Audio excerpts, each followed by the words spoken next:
Cool. So first, we'll do a bit of revision. So we'll revise the zoning concepts of before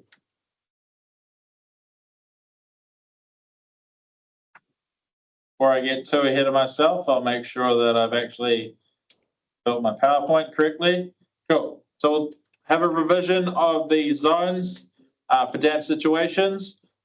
Understanding how and why these zones are established is crucial before we move into transformers. It's all about how we manage electrical risks in different environments. So what is the purpose of zoning in damp or wet areas according to 3000 section 6?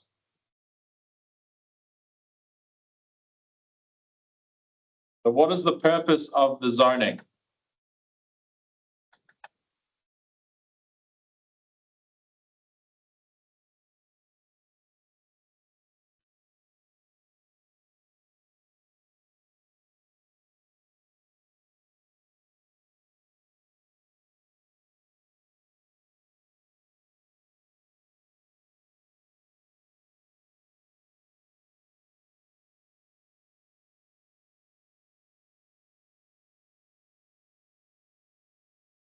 That's kind of a byproduct, but what is the actual purpose according to 3000?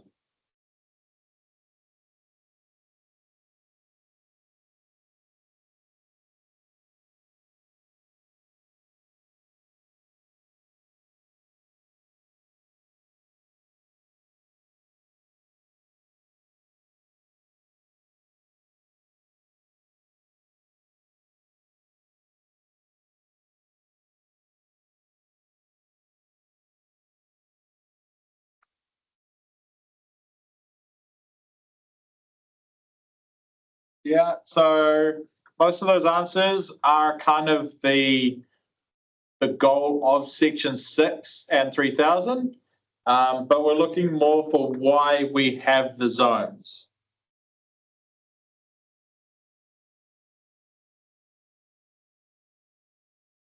Or what putting them into zones actually tells us.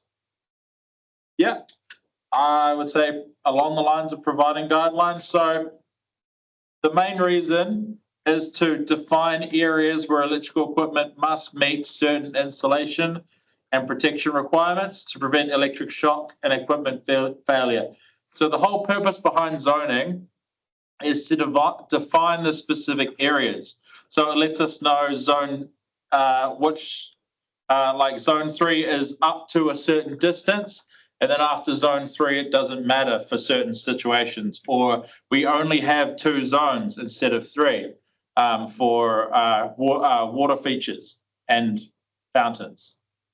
So that's what the purpose of zoning is it defines those areas in which we need to have added protection according to 3000.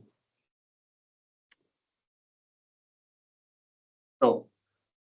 So what damp zone is closest to a bath or shower, and what general level of protection, IP rating, is required for equipment in that area? So start with what is the closest zone to a bath or shower?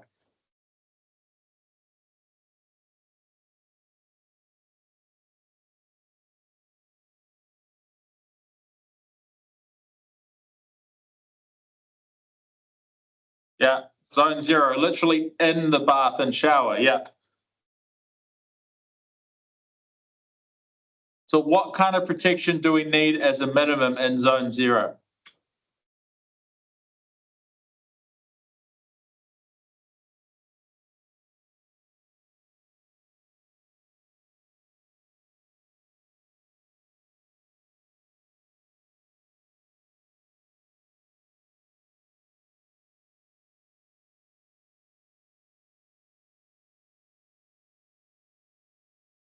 It can be light fittings or specially designed fittings like pumps, but not power outlets. Yeah.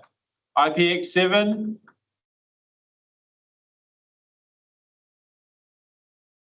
Yeah. And so yeah, we need to be SELV, so separated extra low voltage, not exceeding 12 volts AC or 30 volts DC. So remember, SELV is separated extra low voltage. PELV is protected extra low voltage. So S meaning for separated, meaning there is no earth connection. So it is isolated. Whereas protected means there is an earth conductor. So it does have earth continuity. Cool. So how do zones 1, 2, and 3 differ in terms of location and electrical installation requirements? So how do zones 1, 2, and 3 differ in terms of location?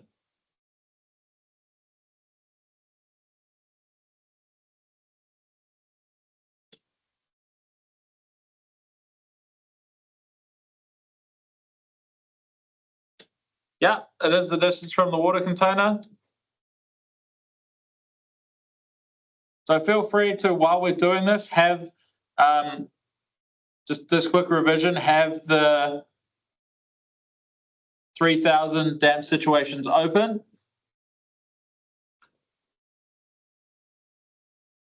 It's not going to be too long a revision. I think we've got about, this might be the last slide of revision before we go into the topic.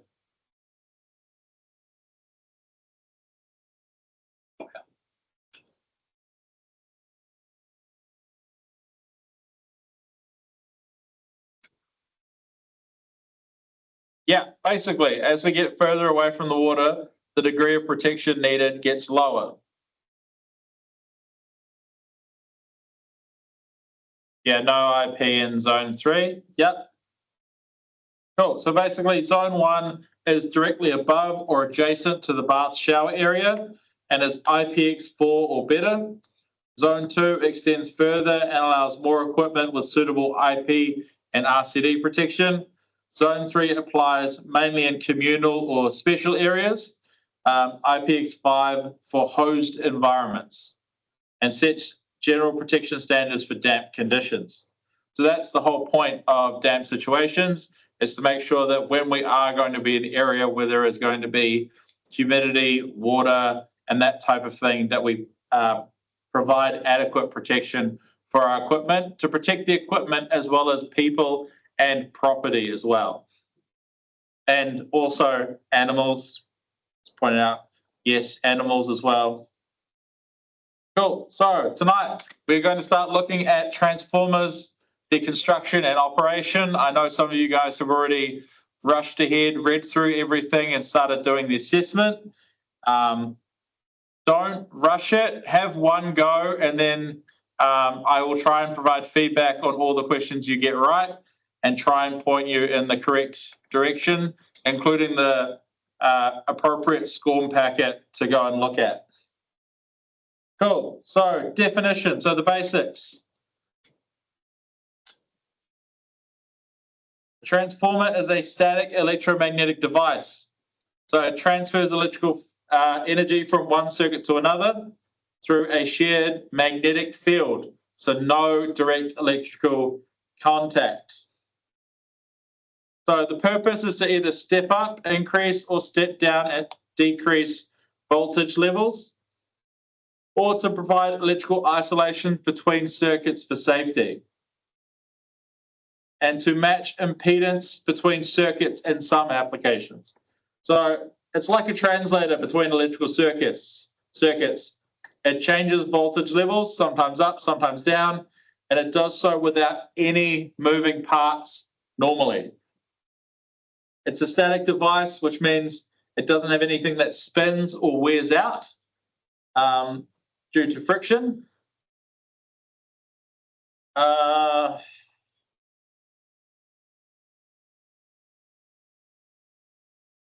about, where am I? Teams. This might be easier.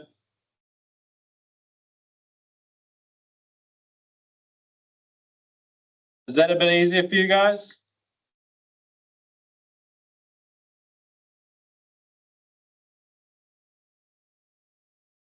Cool. Yeah, I'll just leave it as screen share until I have to do anything on the board. Cool. So back to the PowerPoint.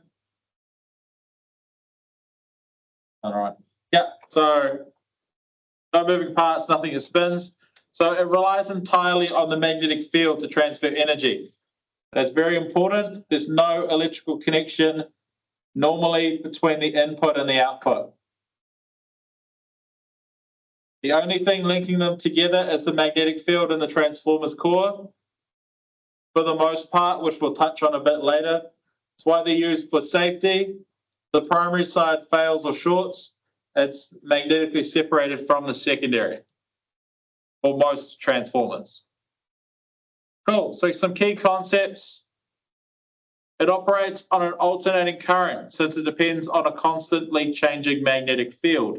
The idea is that the magnetic field expands and contracts, and as it cuts the windings on the other side or in the other, either the other side or, basically the secondary side, it induces an EMF. And because there is a circuit, if we have a connected circuit and an EMF, we will get a resultant current. So it only works with AC. DC doesn't create that changing magnetic field.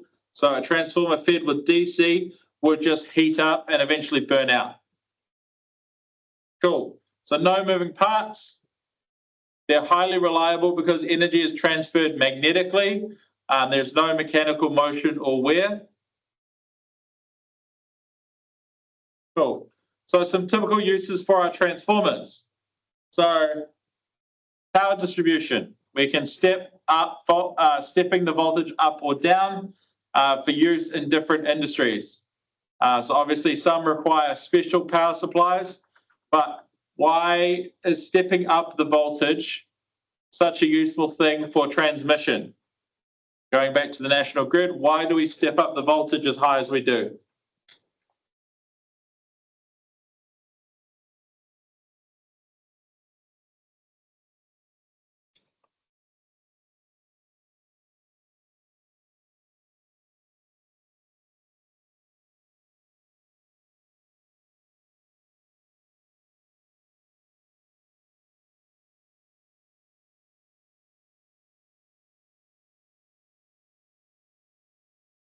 Yep, it's more efficient over distance because we have less losses. Most of the volt drop, as we've looked at before, and losses are due to current. So to reduce the resistance of the cable, we'd have to make it a lot bigger, but we don't need as low a resistance cable. If our voltage is so high, it's going to drop our current quite a bit. Because remember, I is V divided by R. Either we can decrease our resistance or we can increase the voltage.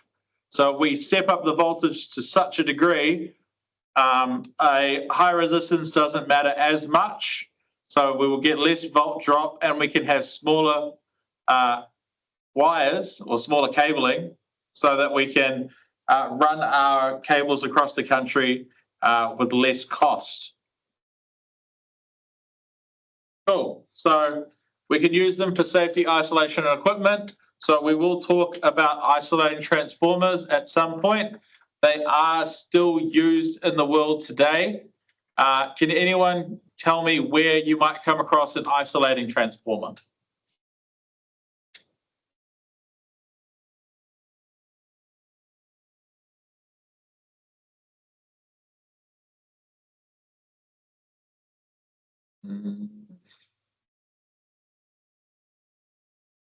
Yeah, shaving outlets, bathroom outlets. What about outside of a dam situation? So, yeah, wire power substation for the shed. Yep.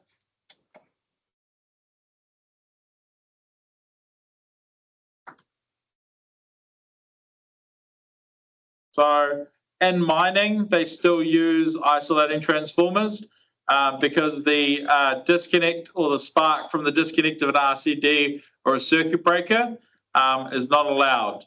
And so certain equipment and situations in mining and high-risk situations still require isolating transformers. Generators, not particularly.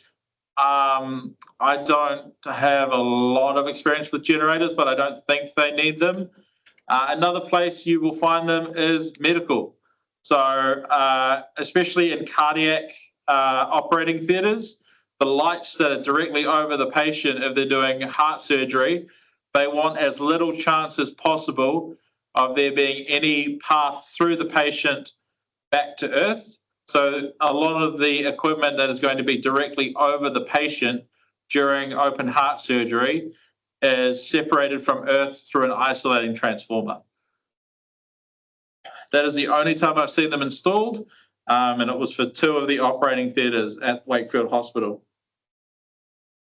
Cool. Appliances and tool chargers. So again, we can connect our appliances to them, and some tool chargers incorporate isolating transformers as well.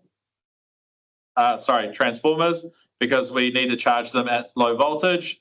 So doorbells. So old school doorbells used to use a transformer to take AC and then transfer it to low voltage to use for doorbells. So, and control circuits that are going to be at low voltage and low voltage lighting. So you're lighting in your gardens and obviously in your pools.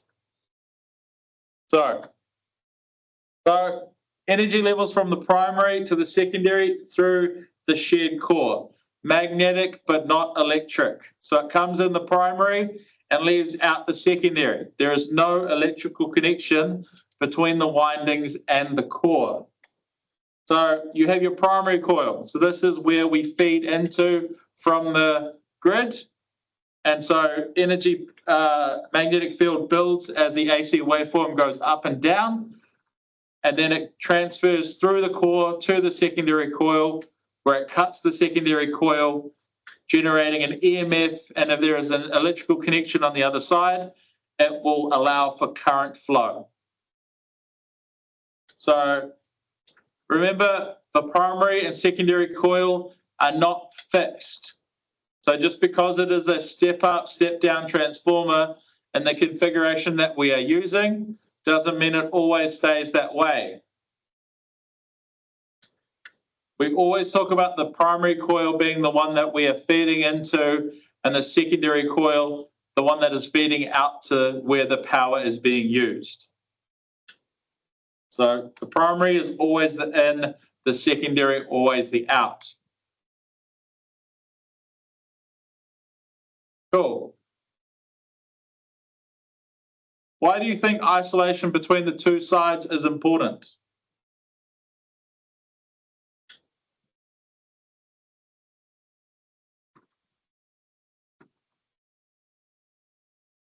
Why is it important that we have isolation? Arcing, yeah. Anyone else want to hazard a guess? Fault situations, yeah.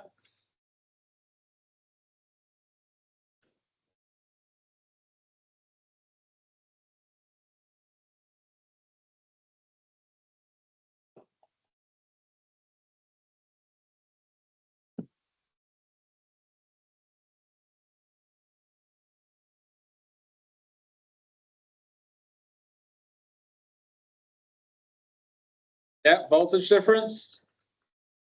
So the basic reason we have isolation is it prevents electric shock and equipment damage. So if we have an electrical connection between each side, we're all of a sudden going to have unintended. So for example, in a step down transformer, we're going to have high voltage on the low voltage side, which could lead to pretty bad shocks, as you guys learned about in the about high voltage arcing. Cool. Can you think of any appliances at home that use a transformer?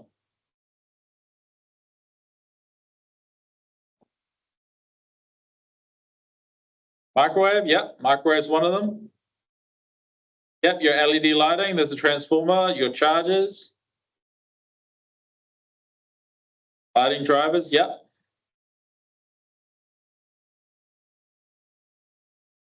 LED downlights.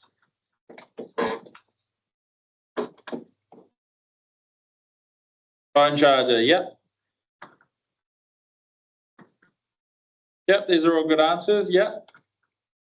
Cool. So what would happen if we connected a DC battery to a transformer?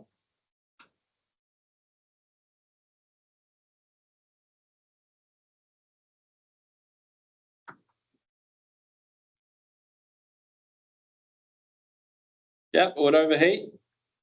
Wouldn't work properly, yep. Just heat up the coils, overheat, yep. Yeah, it would definitely burn out the primary coil.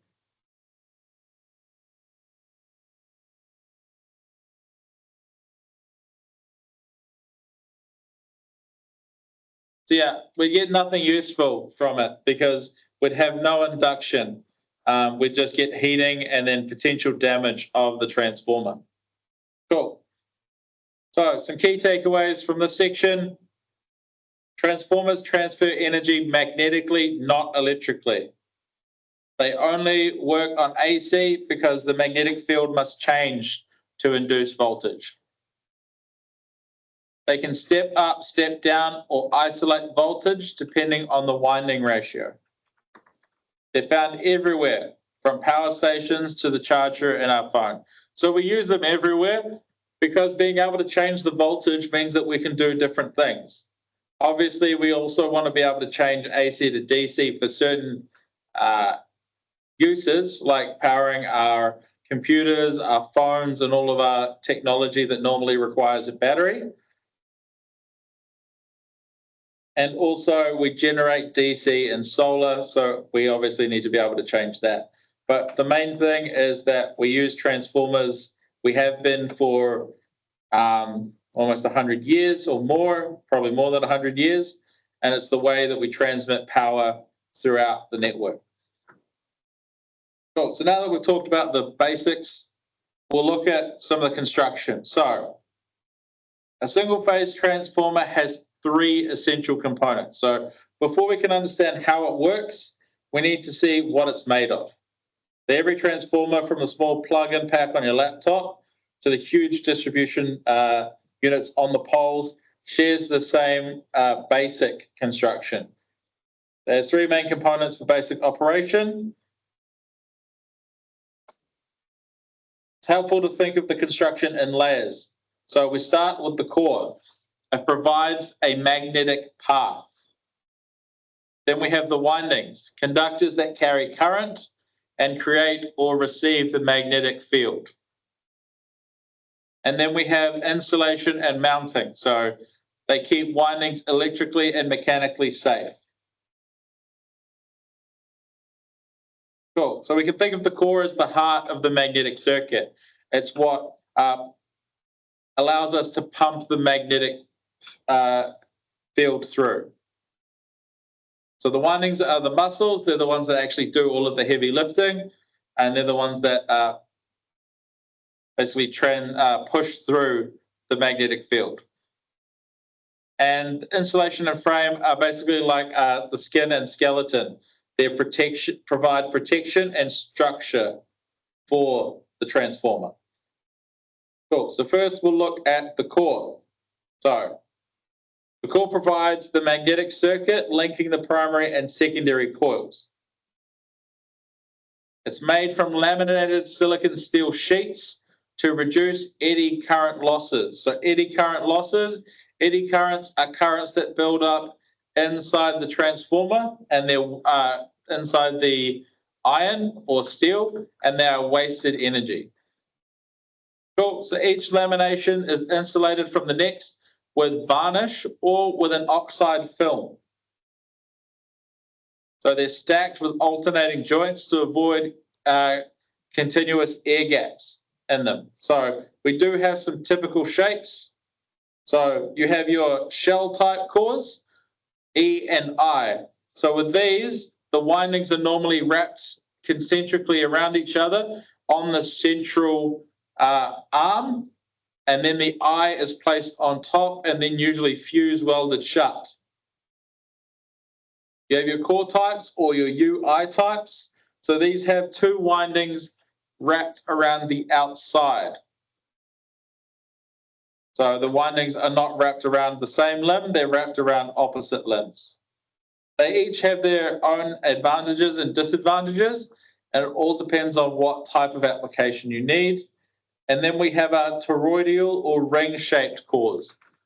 So our toroidal cores, these are the most common place we use them every day is in RCDs. So the RCDs contain a toroidal core to measure the imbalance between your phase and neutral currents flowing through the RCD. Any questions on this so far?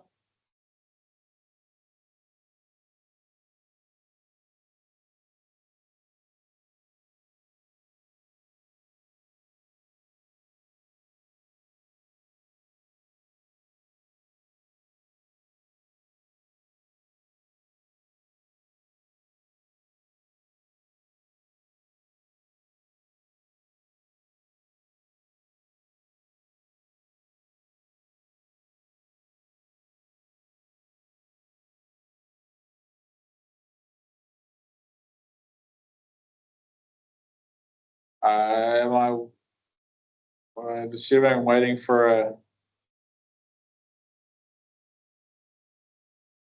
question.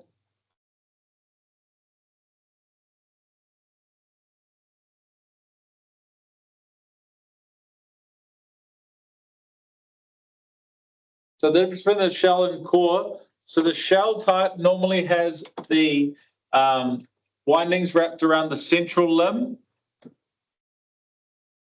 So the windings are wrapped around each other in the central limb, whereas the U or the core type has two windings on each side of the core. So the shell type, yeah, two windings wrapped around each other on the central limb. The core type, two windings on separate limbs.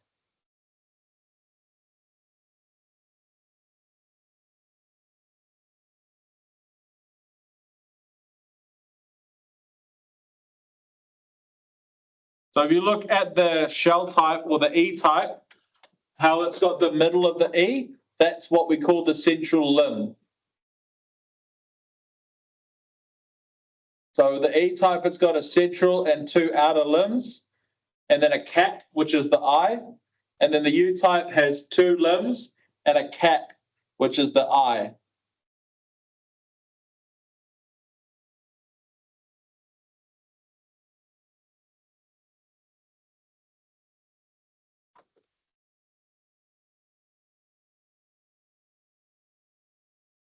So we'll have a look at some of these later on. But yeah, so when I talk about limbs, I'm talking about the, for the E, the central and the two outers, and for the U, the two outers. Whereas the toroidal core, it doesn't really have a limb. It's more just one big circle. Does that answer your question, Sean?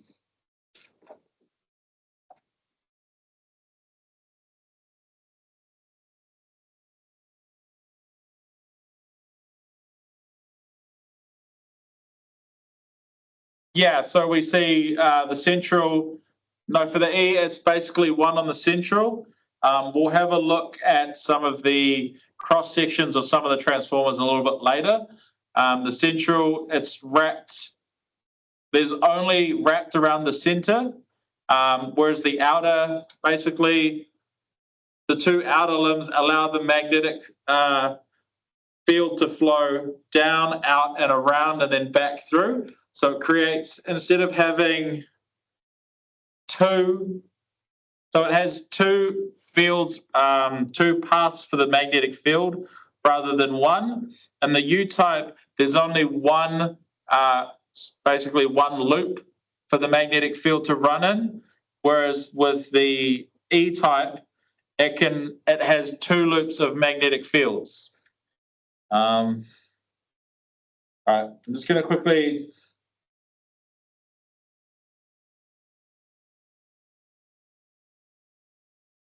stop sharing the screen so you can see the whiteboard again.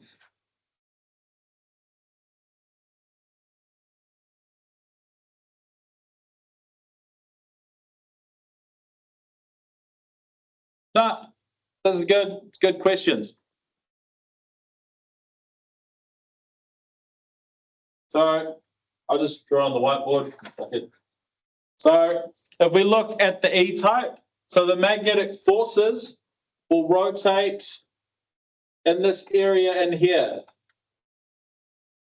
and through here. So it has two magnetic field circuits. That's not very good because you can't really see the red. Hopefully this rubs out easily enough. And it's shite.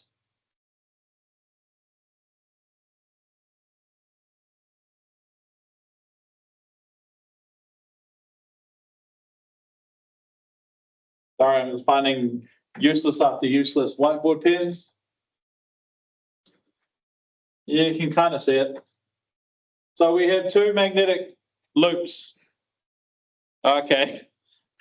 I wasn't sure. I'm looking at my screen and I can kind of see it. Cool. So we've got two paths for the magnetic field. So we've increased the amount of paths that the magnetic field can go because in the U-type, we only have one.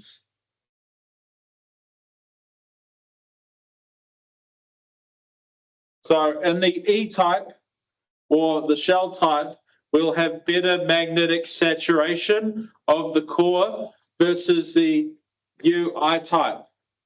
This also does mean more material and greater weight, but it's a better magnetic effect on the actual circuit or of the transformer. So in this one, for the E-type, we would have the coils wrapped around here and only around here in the middle. Whereas the U-type, we would have a coil on one side and a coil on the other. Does that make sense to you, Sean?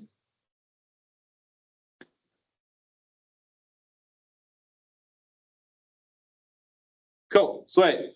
Hopefully everyone else got a little bit out of that. Oh, here we go. Clean the whiteboard.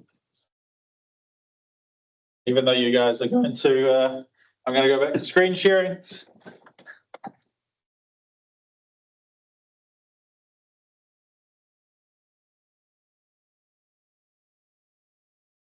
Cool. So now let's have a look at the lamination. So as you can see here, they're single laminations rather stacked together rather than one solid metal core. So why do we laminate the core rather than use a solid block of steel or iron?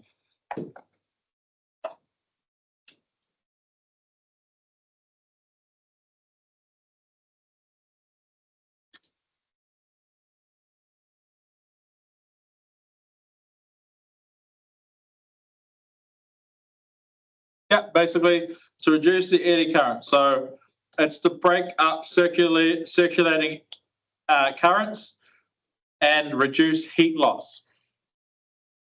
Cool. So now let's take a look at the winding. So two coils of insulated copper wire, sometimes aluminium wire, are wound around the core. Cool. So they need to be insulated so they are not electrically connected to the iron or the steel core. So we have our primary winding, which is connected to the supply. This is the side we are feeding into. It does not have to be the HV side. Cool. And then we have the secondary winding. It's connected to the load. This is what we are feeding out on. It does not need to be the low voltage side.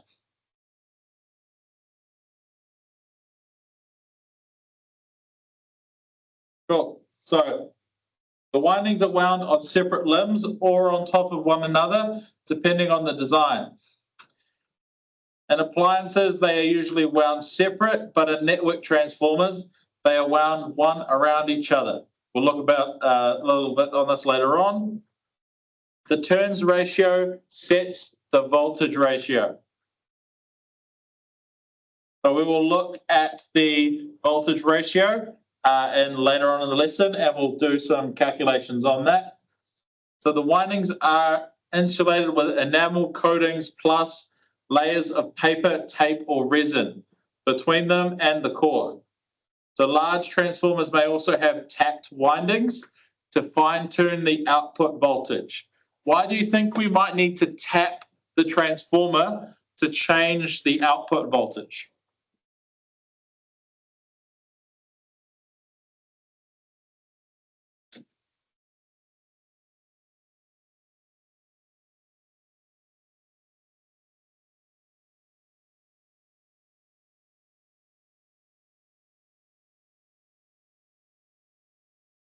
I'm sure some of the network guys. Change the number of terms, peak load throughout the day, depending on the primary input. Yeah. Yeah, the input voltage is not consistent. So the most common is that we see increased demand during the day, which because every time we add a load to the other side of the transformer, we increase the volt drop. So the more current we draw and the more loads we connect, the more resistance we connect, the more we increase the volt drop.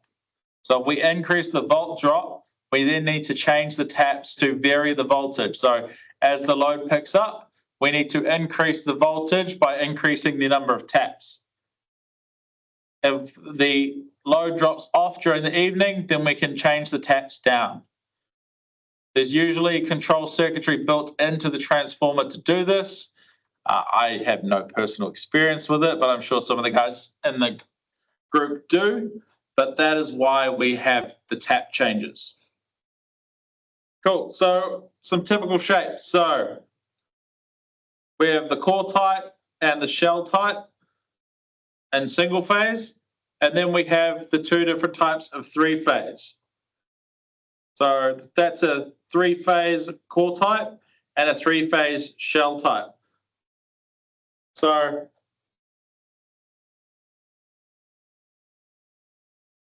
yeah, so they would just change the taps in the other direction.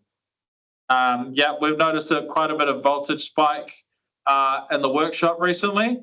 But if the voltage is too high and they've run out of taps, then the transformer might need to be worked on or looked at some maintenance. They may need to add a resistor or two in series with the windings to decrease the voltage, to add a volt drop. Cool. So this is kind of the typical shapes we were looking at. So the core type, you notice it only has one limb per winding. So the single phase, we have it wrapped around either side of the core. But for three phase, we have them wrapped one around each limb, but they are only affecting themselves. Whereas the shell type, we have a limb around each side of the winding. Same with the shell type for the three phase. Again, this increases the the ability to do magnetic saturation, which increases the efficiency of the transformer. So yes, it's more efficient to have the shell type, but it's obviously quite heavy. So normally the shell type you'll find in the network transformers normally, and the core type is more likely to be found on kind of the low voltage or like kind of your appliance side of things. Cool. So, and this is kind of what you're looking at with a three-phase transformer. So normally with a three-phase network transformer, the windings are actually wound around each other with the low voltage closer to the iron core and the high voltage on the outside. So why might we want the low voltage side closer to the iron core and the high voltage side on the outside?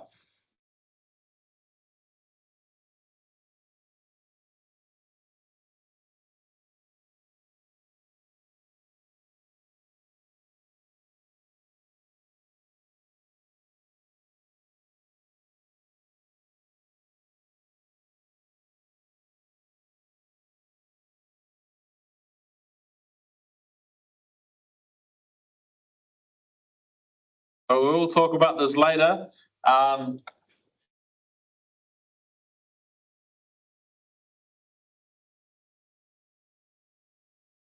Yeah, so we will look at it in detail a bit later, but basically the conservation of energy basically means that if we have high voltage, low current, when we have low voltage, we get higher current.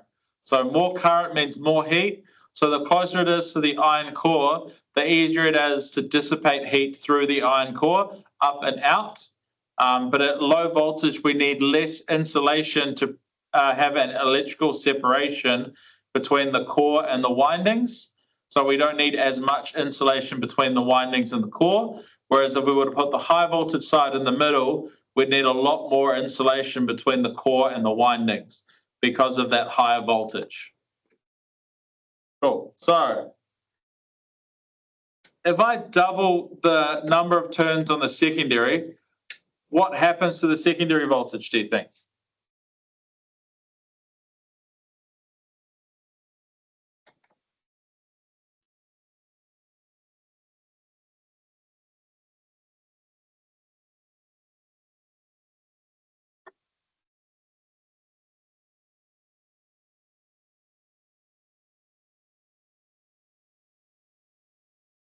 So we've got a couple different answers.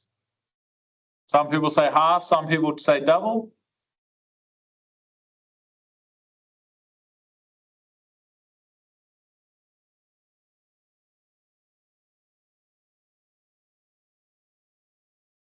Well, it's about an even 50-50 split so far.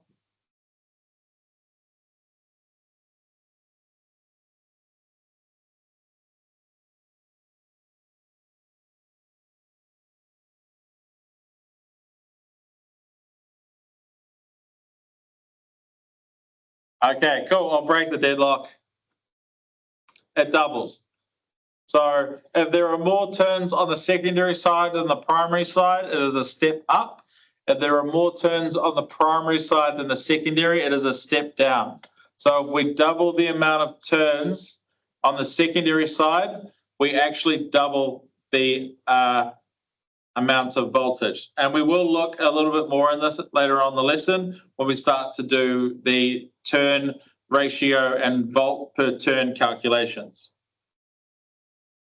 Cool. So insulation, cooling, and mounting. So heat is the enemy of a transformer of transformer life. Even a small temperature rise shortens insulation life dramatically. So cooling design is just as important as the windings themselves. So the only limitation on how much energy a transformer can transfer is its ability to dissipate the heat that is produced as a byproduct of the transformation process. So more current or more energy transfer, more heat, we need better cooling. So our insulation ensures the two windings never come into electrical contact. So low power units are air cooled, encapsulated in resin or varnish. Medium power units are often oil filled to improve cooling and insulation.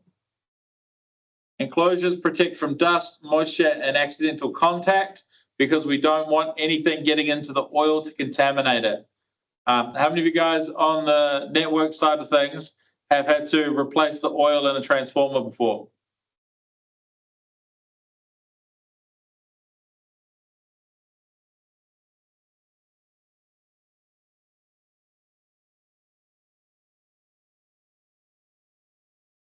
I got some coming up.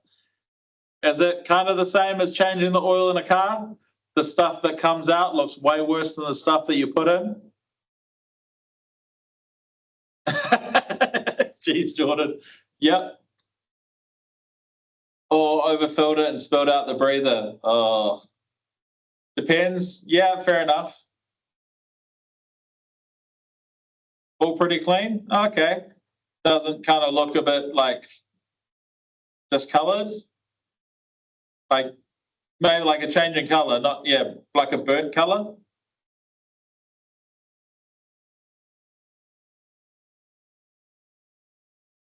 Yeah. Not ones you've done? Okay, yet. I like the yet. There'll be that one transformer that hasn't been touched in years. Oil field breaker had lots of operations, yeah. Fair enough. Cool. So the mounting frames keep the laminations tight and reduce vibration noise, that familiar transformer hum. So when you plug in a benchtop transformer, most of the time you'll flick it on, especially if it's under load, and you'll hear a little bit of a click and then a hum as the transformer begins to magnetize. Cool. So cooling. Obviously not the outcome we want. So transformers get quite warm because we are constantly passing current through them on both sides, and we are generating magnetism, which actually does have a heating effect. And obviously, this is not the correct way to cool your transformer. Yeah. Obviously, things can go wrong. If a transformer is not well looked after or it's under fault conditions, overloaded, it can catch fire. And mineral oil is it flammable? I just hear oil and I think flammable. I've never actually tried to set it on fire.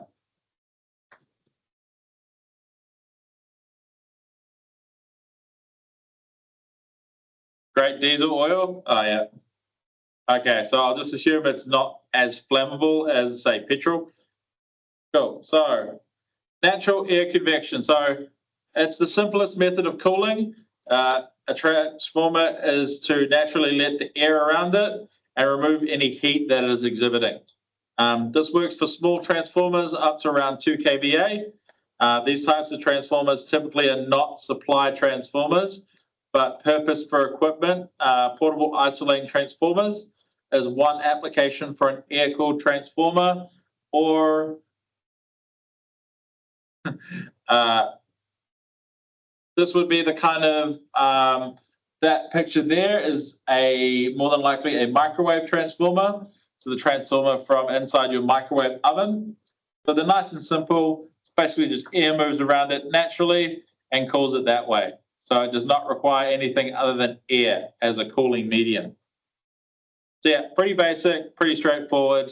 Yeah, one great use for the transformer inside your microwave, if anyone ever wants to try it, is to cut it open. You take out the secondary winding and replace it with a basically 2 wraps of 16 mil cable, and it becomes basically a spot welder. I think there's quite a few YouTube videos about it, or you can use it for, if anyone's seen the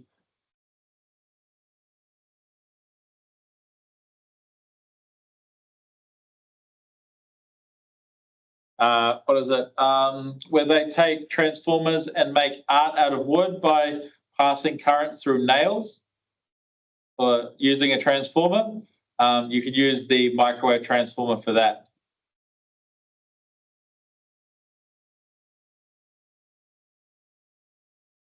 Lichen, is that what it's called? The lichen frost?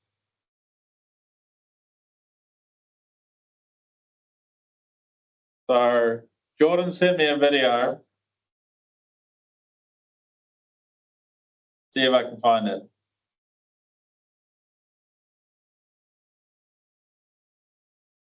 All right, here you go. I've got an email.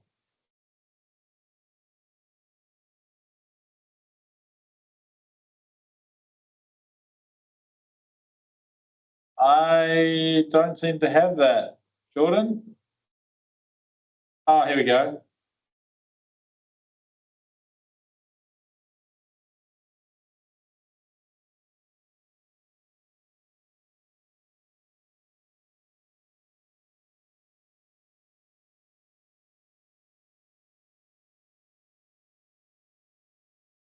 Okay, I might just quickly.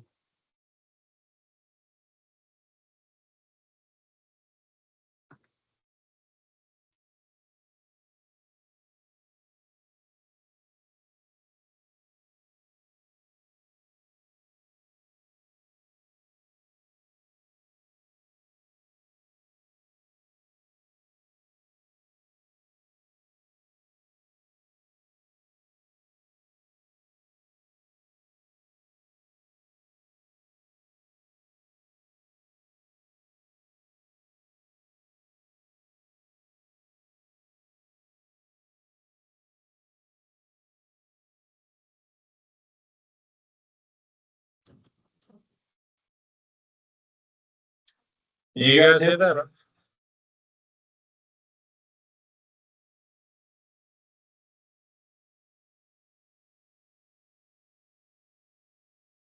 Neither.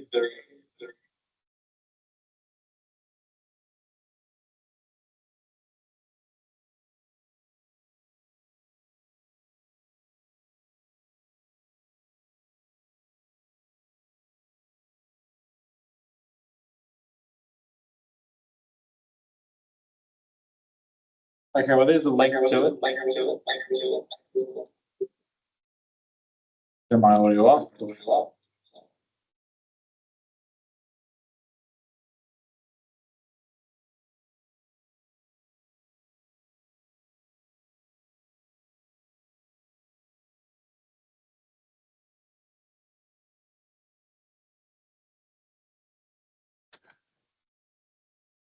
Yeah, so when air cooling becomes insufficient at cooling, we utilize mineral oil, like we've been talking about, that transfers heat away from the windings and the core much more effectively.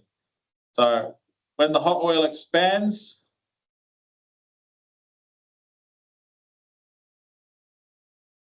and becomes less dense, it rises through the top of the core to the transformer case. As it rises away from the core and towards the cooler casing, it cools off and regains its density again. The cooler, denser oil sinks around the outside of the core, where it then cycles again. Cool. It's effective for transformers up to around 50 kVA, depending on their environmental conditions. So you typically see this type of transformer on a pole top outside a rural property, transforming 11 kV to or 33 kV down to 230 volts or 400 volts. Now, we don't normally have the what I like to call trash can transformers here in New Zealand. By that, I mean the round ones. We more commonly see the kind of strong box or square type transformers. Unless any of you guys have seen any of the round ones, I'm pretty sure that we mostly stick to the square strong box type. So yeah, when we can't cool the transformer well enough with air, we then move to cooling it with oil, because oil is a better medium than air, just like water is a better medium than air. But obviously we can't use water because that would more than likely end in quite a bit of fun times for the fire brigade. Cool. So tubes and radiators. So once the transformer gets much bigger than 50 kVA, the surface area of the inside of the case is no longer enough to dissipate the heat generated inside. So to effectively cool the oil, a greater surface area exposure is required. So the transformers are then fitted with external tubes and radiators that the heated oil flows through and is effectively exposed to more of the external environment to dissipate its heat. So think of it more like a car radiator or the oil water cooler for some types of cars. So you see these sorts of transformers on the side of the road supplying a subdivision in a residential area or sometimes a large installation. Typically, they are rated up to about 1,000 kVA or 1 MVA. The cooling principle is the same. Hot oil rises through the center of the transformer and the cooler oil sinks to the bottom through the radiators. So as a transformer begins to approach the upper limits of this transformer type, they will begin to have conservator tanks fitted to them. So they're basically like a reservoir tank that is fitted onto the side of the transformer. Means the quantity of oil, it gets too hot, it must go somewhere when it expands. This tank allows for that. So it's basically a extra tank on the side that the oil and hot air can expand into. And then you also get into things like breathers, so silicon gel breathers, which allow gases to escape, but do not allow contaminants to get back into the transformer. And then we also have devices called a Buchholz relay. So the guys who work on the network, you guys had to deal with many of those. And I'm sure I'm not pronouncing it correctly. Am I? Buchholz relay? Is that what it's called? Close enough? Well, I mean, you can always put your mic on and tell me how I'm saying it wrong.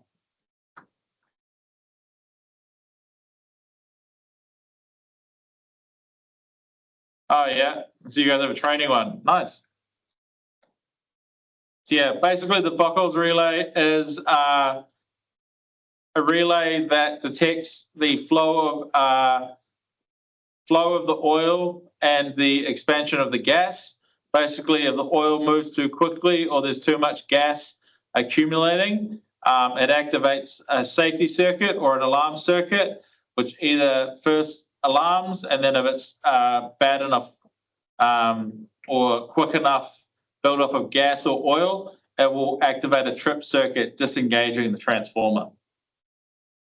And then once tubes and radiators are no longer sufficient enough, we then move to fans and oil pumps.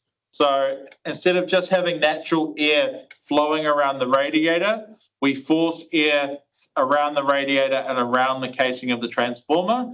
And we may, instead of allowing for the natural heating and cooling of the oil, use pumps to pump the oil around the transformer, increasing the flow and increasing the cooling effect.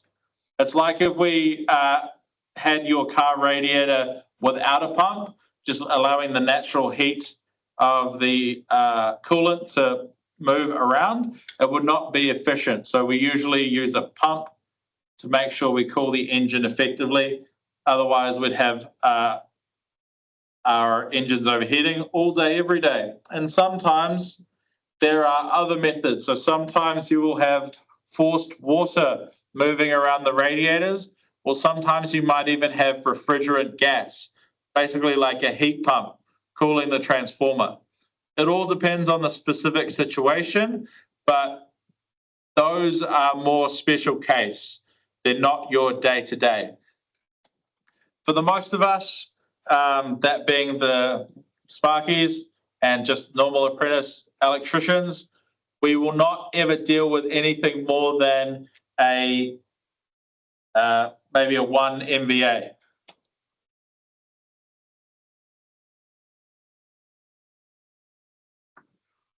So the ones that you see on the street, so you get close to them, so they are a box.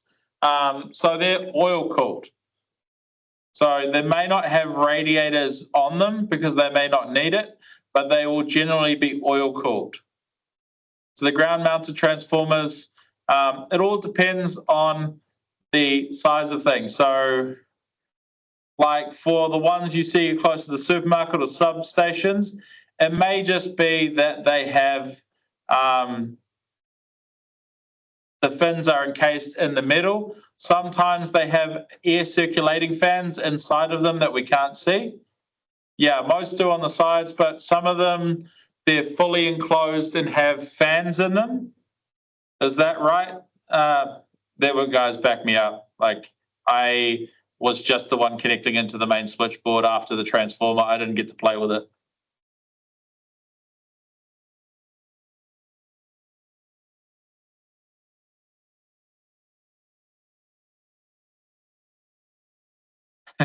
Big fans, yeah.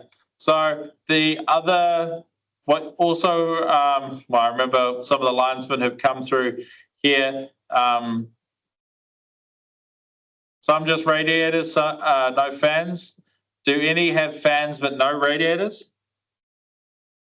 But yeah, some of the linesmen who've come through here have told me about when they've had to go on service calls and they've had to move guys away from the vents for the big transformers because obviously people who are sleeping rough in the city, sleeping close to them. Okay, geez. So again, it all depends on the application, the location, and what it's going to be doing for the most part. There is no one size fits all. It is kind of based on the scenario. But we can break it down into a simple table. So we have the internal cooling medium and the external cooling medium. So we have first letter is the medium, second letter is the circulation method. So if you see air there is just an A and a circulation method is N. So if we had a air-cooled transformer and it's no external cooling, for example, the one in your microwave, it would be an AN transformer. Air-cooled natural convection, air-cooled natural convection, or just an AN transformer. We might not even use the two. So a air-cooled with forced circulation with oil that's forced would be an AFOF.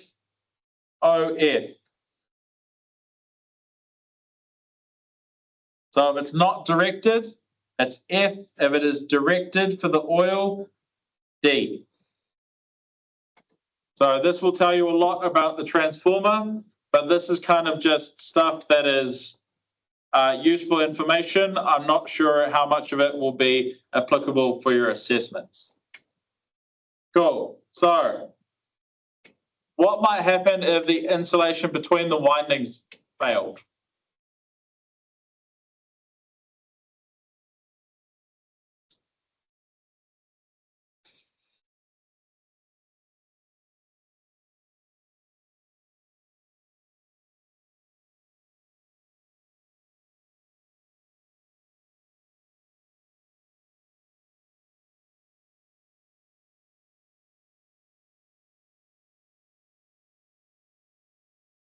Big bang. Yep. So most likely we're going to have a short circuit and we're going to have the potential of a shock hazard if the insulation between the windings fail. So why do we use silicon steel instead of mild steel? Why do you think we would use a silicon steel rather than just normal mild steel?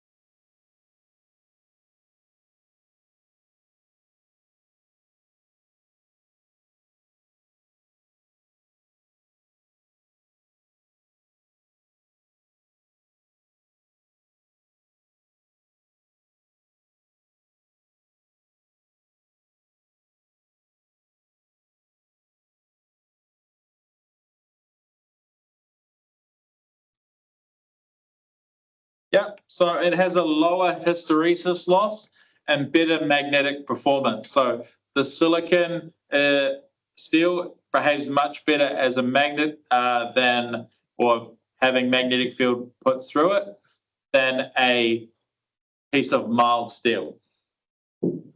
So what facts determine how large a transformer needs to be? The actual physical size.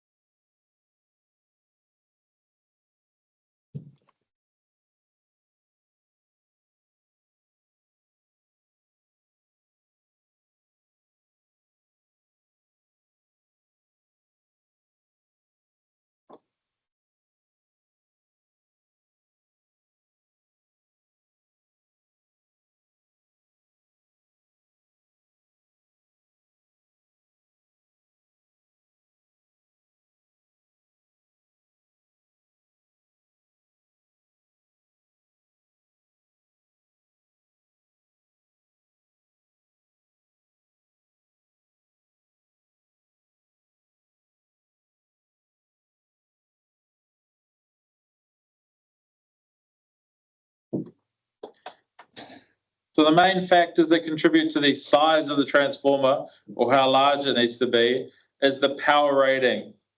So how much power we need, the efficiency, and allowable temperature rise. So the bit more power we need, the bigger the transformer. The more efficient, the more cooling we need. So the more space we need for cooling, and the allowable temperature rise also dictates the cooling method. Cool, so some key takeaways from this section. Every transformer has a laminated core, primary and secondary windings and insulation. Every transformer has a laminated core, primary and secondary windings and insulation. The laminations minimize eddy current losses. Cool. Our turns ratio determines our voltage transformation. Good insulation and cooling are essential for longevity and safety of the transformer. Construction directly affects the efficiency, heat dissipation, and the noise of the transformer.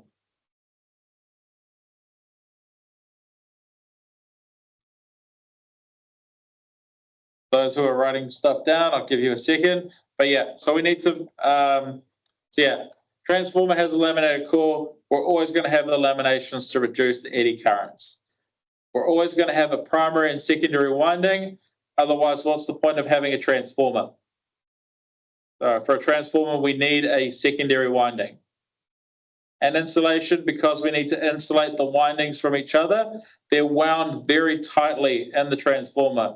So if the windings are not insulated from each other or from the own turns of the own winding, we're going to have short circuits, and then we're not actually going to get any transformation of voltage.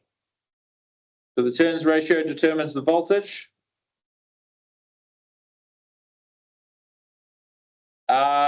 Increasing if we're going up in voltage, decreasing if we're going down in voltage.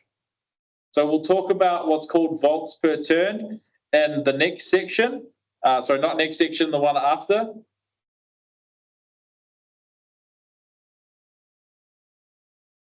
Yeah, so we're tapping the winding. So for example, if the winding is 200 turns, but we're only tapping it at 100, we're only using half of the winding. But if all of a sudden we need a higher voltage, we can tap it to 120, 140, 160, 180, 200 as we go up. And then conversely, we can go down if we need to drop the voltage. So we're physically connecting to more of or less of the winding as we tap. So it's where we're tapping into the winding.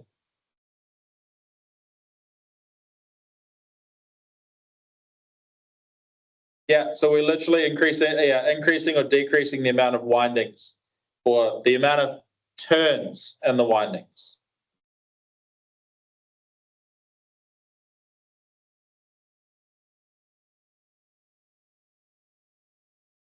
All right, before we move on to the next section, has anyone got any more questions about what we've just talked about?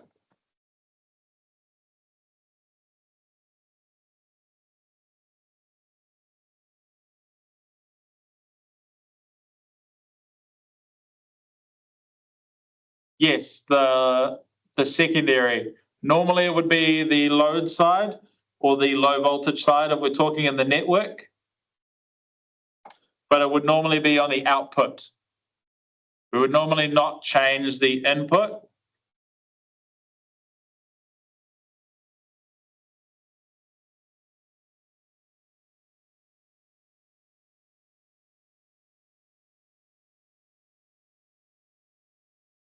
So basically an eddy current is a current flowing within the steel itself.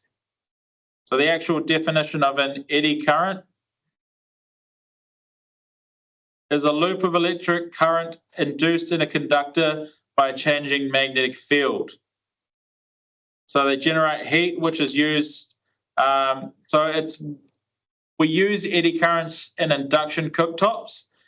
because as we create that magnetic field, the steel, because it's one solid piece, eddy currents start to develop. But because it can't actually get out of the steel, it starts to cause heat. So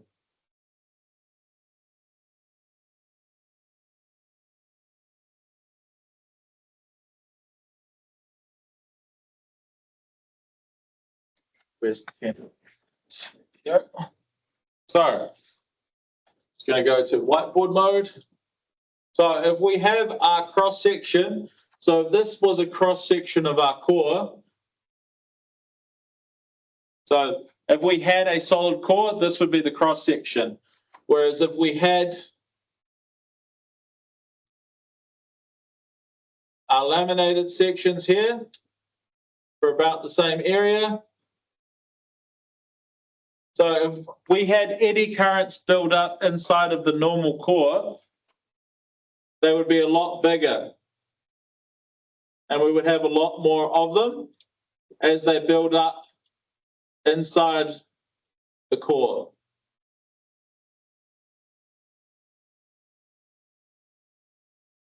So eddy currents are not what we want because it's currents inside the core that do nothing for us.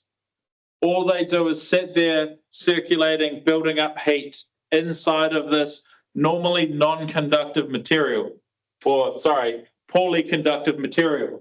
But if we laminate them, we limit it to small currents. So very small currents inside of the laminations. So big currents mean big heat.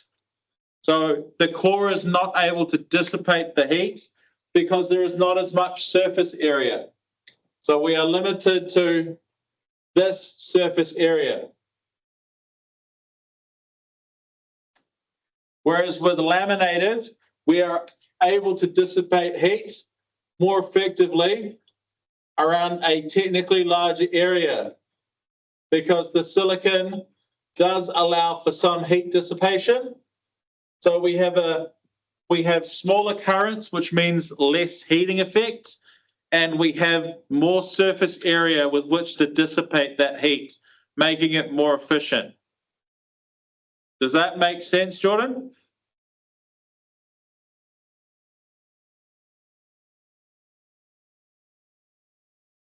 Sweet, cool. So yeah, the eddy currents, shit, useless currents inside of the core. We can't do anything with them. They heat up our transformer and cause fires.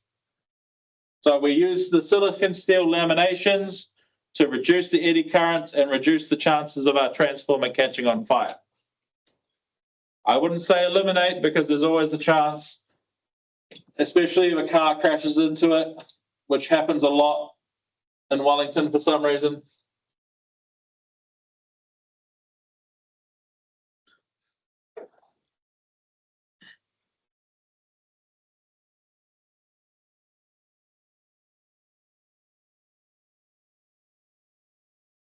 All right, so we'll move on from here.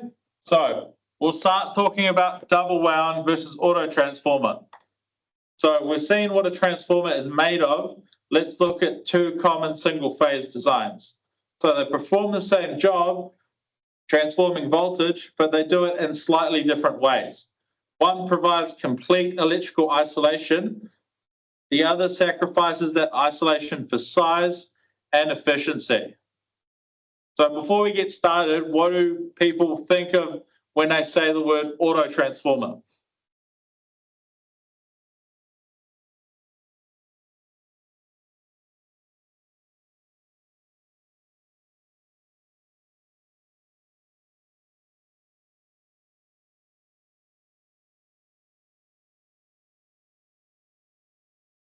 Automatic, yep.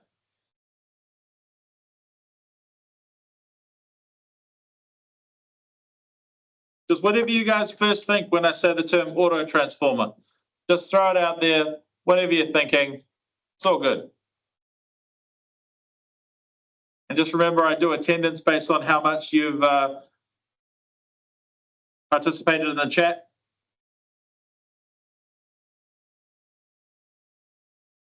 Changing voltages, yeah.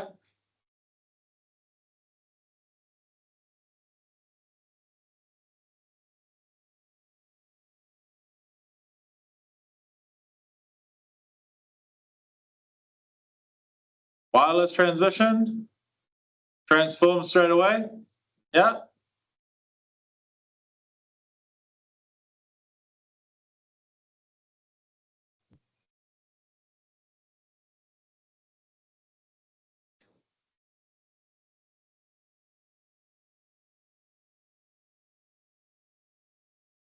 You're telling me in a group of 18, no one thought about the Autobots and Decepticons?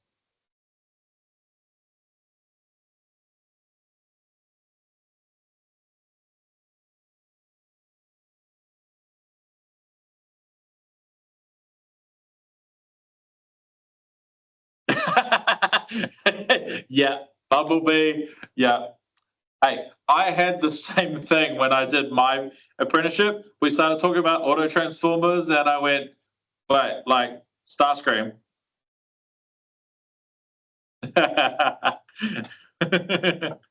Hey, I do too. I make the same silly joke every time I start talking about auto transformers. Yeah, you automatically think about Autobots, and then I go down a rabbit hole. I guess that's kind of my slight tism thing, going down that rabbit hole. Cool. So first, we'll look at double wound. So think about it's double wound. It has two coils having a polite conversation through a wall. They can hear each other magnetically, but they can't touch each other. That wall, the magnetic core, keeps users safe when isolation matters. So the primary and secondary windings are completely separate. They have no electrical connection between them. It is purely magnetic. Energy transfer happens purely by magnetic coupling through the laminated core. So the term coupling means the two windings are coupled together magnetically. So only those two windings, which is important when you start to get into three-phase transformers. You have coupled windings, which is your 1, 2, and 3, or UVW, or whatever naming nomenclature you want to use. Cool. It provides isolation between the input and output circuits. Cool. So the standard construction for safety, so SELV and PELV systems. So having that polite conversation. So a double wound transformer, two windings, and they're only connected magnetically, which is very important. Cool. So the advantages of double wound are they're excellent electrical isolation. So they're safe for humans, pets, animals, and sensitive equipment. Cool. Reduce fault propagation, meaning faults stay only on one side and do not directly affect the other unless there is a short between the windings. So for the most part, we do not see a fault crossing over. So if there is a fault on the primary side, it doesn't affect the secondary. And if there's a fault on the secondary, it normally doesn't affect the primary. Which also allows for, well, it's good discrimination if we have a fault on the secondary side, because the primary side keeps going, especially if the primary side is connected to multiple other transformers up the line.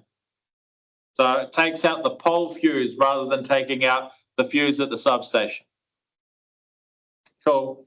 Flexible voltage transformation ratio. So depending on the amount of turns we have on the primary and secondary, we can be flexible about the ratios. Cool. Disadvantages though. It's quite, they're heavier and larger than their auto transformer counterparts, and they're more expensive because we have two full windings. They have a slightly lower efficiency due to higher copper losses, because again, the more copper windings we have, the more copper losses we have. So copper losses are anything to do with the windings themselves, which is usually due to heat and increased resistance because of current flow. So when we talk about iron losses, when we talk about hysteresis, iron losses are fixed because the core doesn't change. It can only get so much magnetic saturation in it and so much hysteresis. Whereas copper losses, as we increase the current, we increase the copper losses. So the copper losses are exponentially proportional to the current flow. So copper losses are exponentially proportional to the current flow. It's a key point to remember for later on. So our applications for the transformers. So for double wound, we can use them for safety isolation transformers. We can use them for our low voltage lighting and our shaver outlets because they're safe, because they have no electrical connection from one side to the other. We can use them for instrument and control circuits that require galvanic separation. That's just another way of saying electrical separation. Or the so does anyone know about? Does everyone remember what? Is anyone not clear on what the galvanic effect is?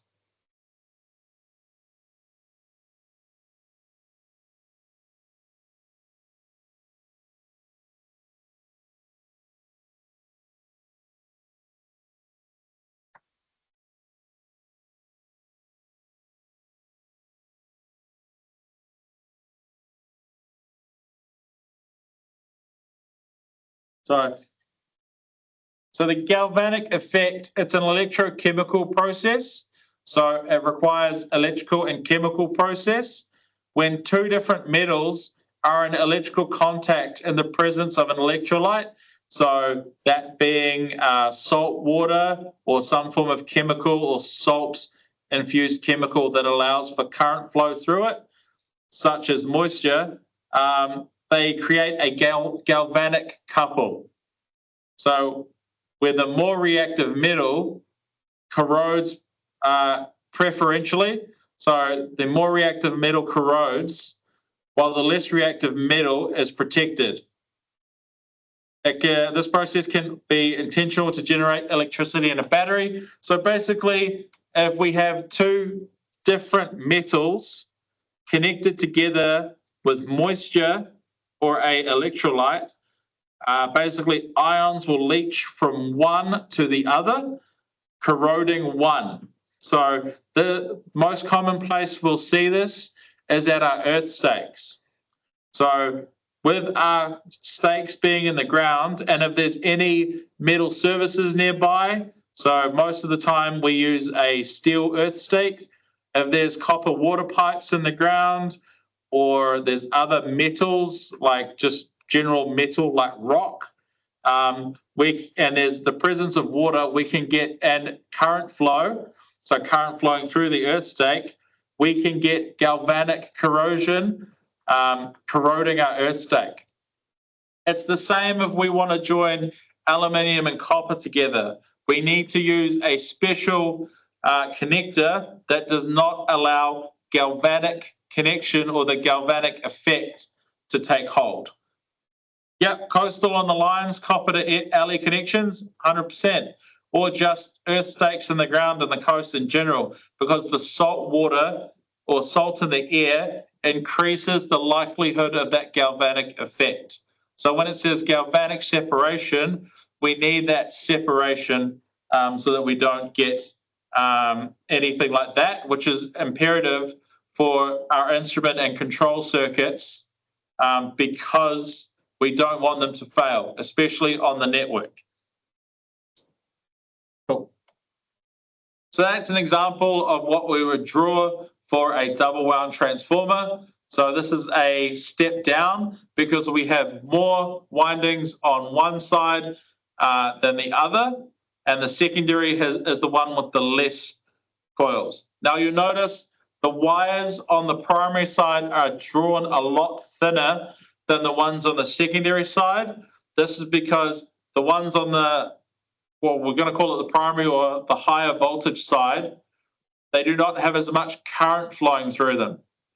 So The secondary side has more current, so it needs to be a thicker wire. Because whenever we increase the current, we need to increase the size of our conductor to the appropriate size. That's basically a constant throughout the electrical industry. As soon as we step up the current, we need to increase the size of our conductors to handle it. So that is how we would physically draw it. And as you can see, the magnetic flux transmits through the iron core because the iron core is a better transmitter of the magnetic flux than air. Making sense to everyone? Please hit me with any questions. I'd rather answer them now. That way everyone can learn at the same time.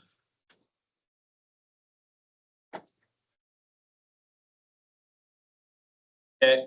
Let's move to the next slide. It's just another picture. So this is how we would draw it. So obviously on the left, we have our step down transformer, and on the right, we have our step up transformer. So the only thing that changes in this basically wiring diagram type drawing is or schematic drawing. No, it is circuit. Whatever we're going to call it, is the only thing that changes is the number of turns.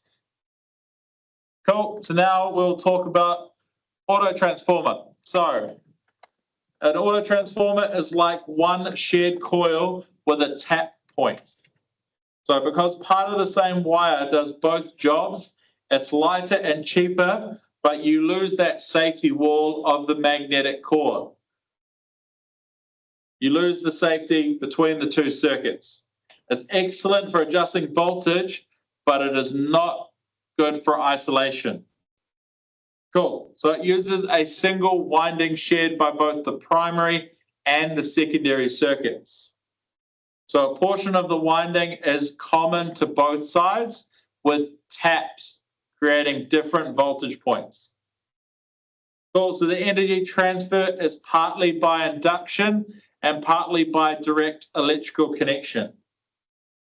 So no isolation between the input and output. And the auto transformer works on the idea of self-induction, whereas a double wound transformer is mutual induction. So by mutual agreement, we've decided to transfer the voltage from one level to another, whereas auto, I'm going to do it myself. So the word auto, when translated from Latin to English, means self.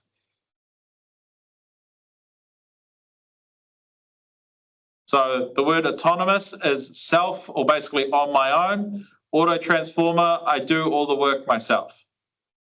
There is another way of remembering auto that other tutors teach. It's kind of not cool, but we'll talk about that when I'm not recording. Cool. So the advantages of the auto transformer. It is smaller, it is lighter, and it is cheaper because we have less copper. So higher efficiency, less copper, fewer losses, and also cheaper because we're not using as much copper or as much magnetic conducting material. Cool. It's good for small voltage adjustments, so like 230 to 115. The disadvantages is we have no galvanic isolation and shock hazard if used incorrectly. So fault on the primary can appear on the secondary. It is not suitable where SELV or separation is required. There is one specific thing that we cannot use an auto transformer for that is actually spelled out in legislation. Does anyone know what that is?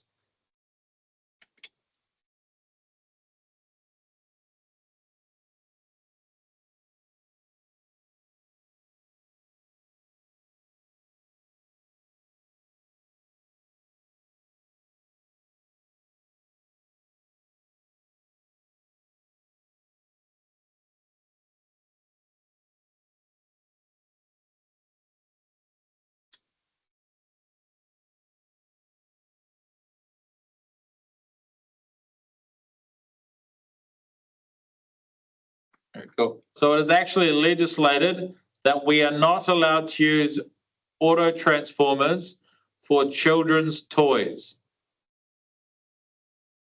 So there were a lot of toys back in the day that were children's toys and they contained auto transformers. And because they do not have a separated output, they are not suitable for children's toys. It was put into legislation that we are not allowed to use them for children's toys. And I'll talk about the hazards about that in a sec. So our applications for our auto transformers, we can use them as voltage stabilizers and boosters. We can use them for starting large induction motors because they will have a reduced starting current. Cool. We can use them in control circuits where isolation is provided elsewhere. And so this is kind of what one would look like. So you see you've got the primary side wrapped in and you've got your secondary side winding. It has output side or the load side. And you can see it's tapped at different instances. And this is what you would do if you were drawing a circuit diagram. So you see it has a common winding. So we would have a low voltage on the second side. I am going to stop sharing the screen just because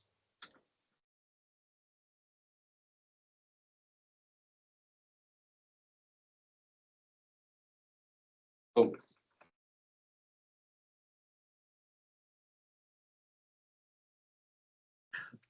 So everyone can still see the whiteboard?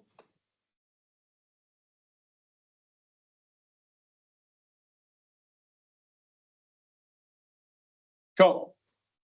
So the dangers with the auto transformer. So if all of a sudden, so if this is a phase at the top,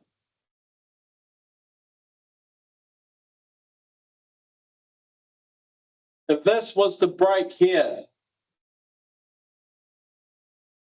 what is the potential hazard of that? So we've got a broken connection there on the secondary side.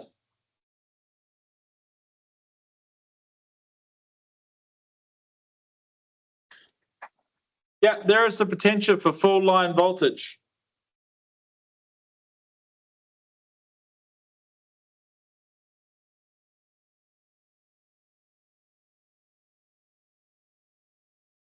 Apparently I can draw on it. Sweet.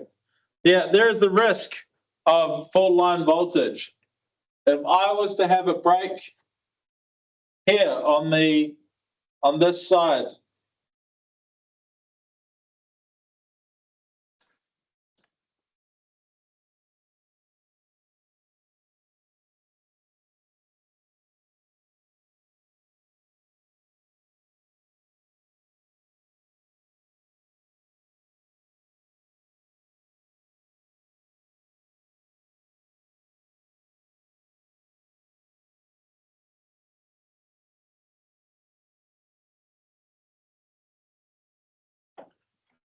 all right, one sec, guys.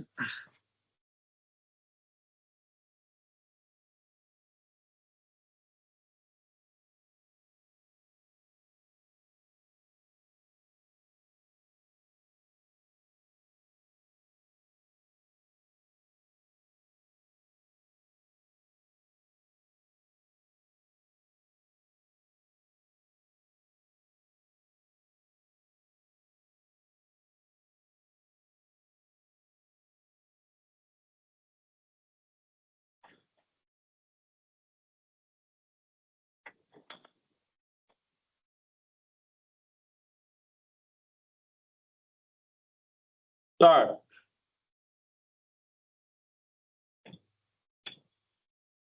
what if my winding were to break on the secondary side? So I've got a break in the winding here.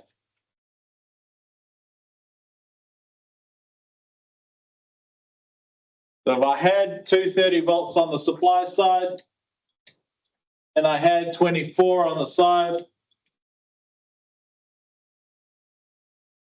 my winding here is broken.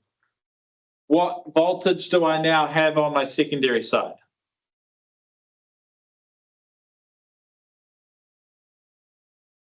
Yeah. All of a sudden, I no longer have a winding or an induction winding. I have a completed circuit through the load. I now have 230 volts flowing through my what is supposed to be low voltage side. Cool. So again, I have 230 and I have 24 volts.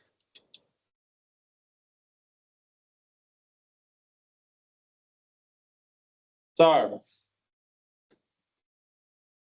if I were to lose my primary neutral, so this is my neutral down here, I was to lose my primary neutral, what would happen?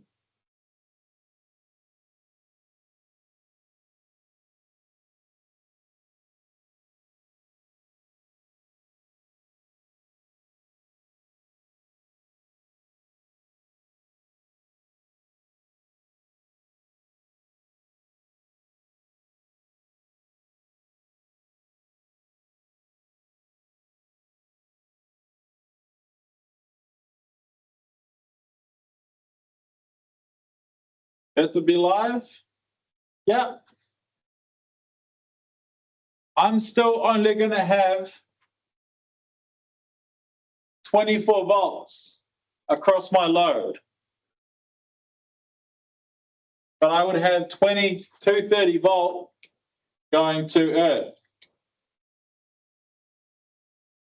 So my voltage on my load side would still be 24, but I now have 230 volts between my load and earth. So again, shock hazard. So what was supposed to be protecting me is no longer protecting me.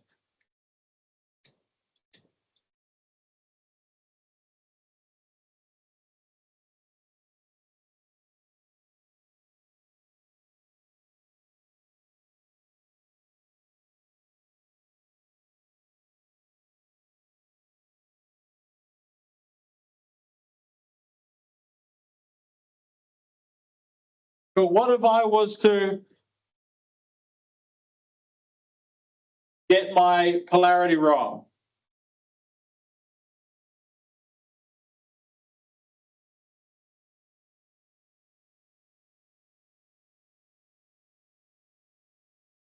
So I have 230 phase down here, and I have my neutral on top. What could be the potential hazard of this?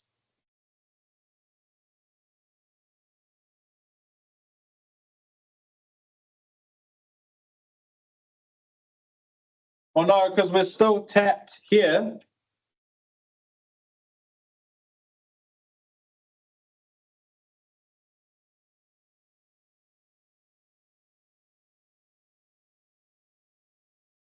So it's a bit hard to see because this drawing hasn't got a accurate number of windings.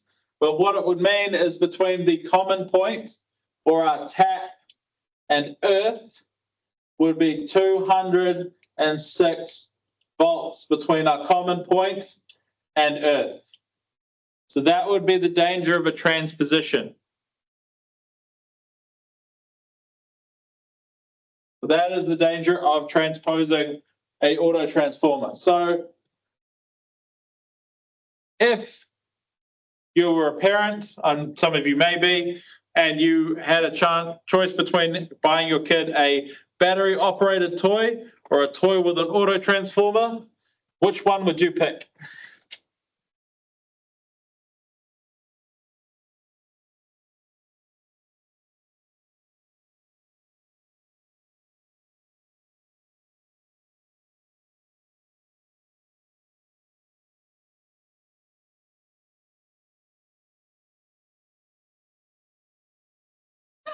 Tree.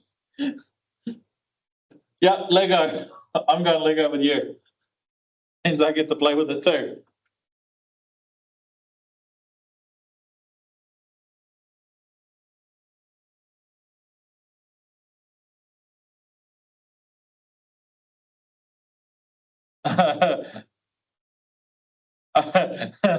Fair enough, Troy.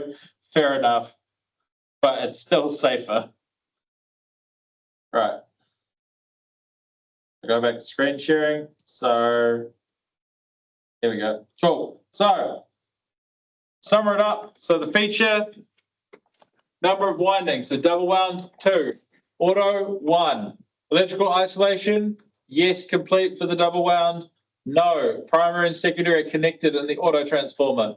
The efficiency, about 95% for a double wound, 98% for an auto transformer. Size and cost, so larger, more expensive for the double wound, and the auto transformer is smaller and cheaper. Safety, double wound is very safe for user circuits. Auto transformer is unsafe without isolation measures. Common uses for double wound, isolation, SELV, safety devices, auto transformer, voltage control, motor starting, and stabilizers. So they have very different uses because they have very different makeups. Cool. So what would be the most suitable transformer for a bathroom shaver socket?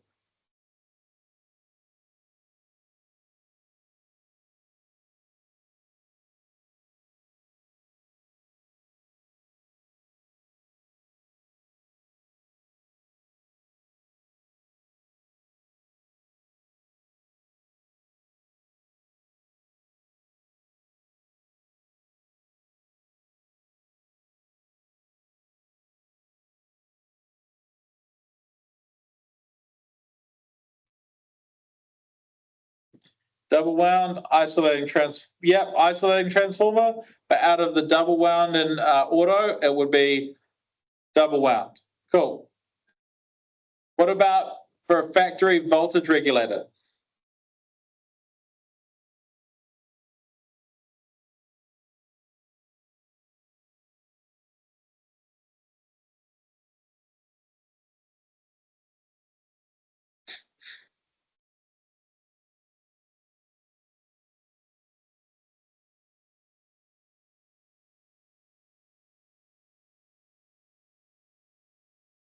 Yeah, it would be an auto transformer. What would be the most suitable transformer for instrument isolation in a testing bench?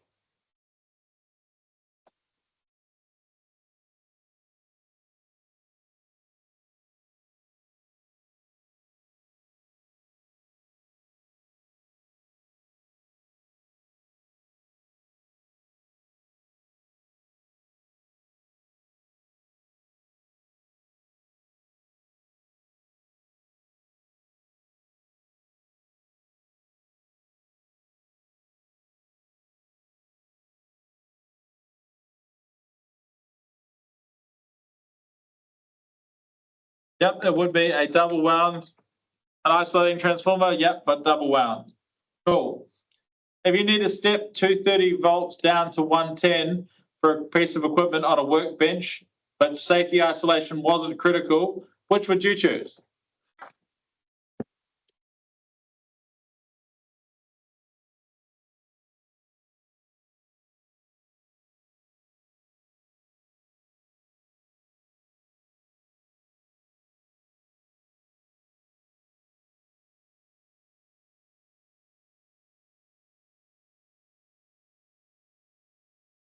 Yep, an auto transformer. Cool. So why might an auto transformer be unsafe for portable tools?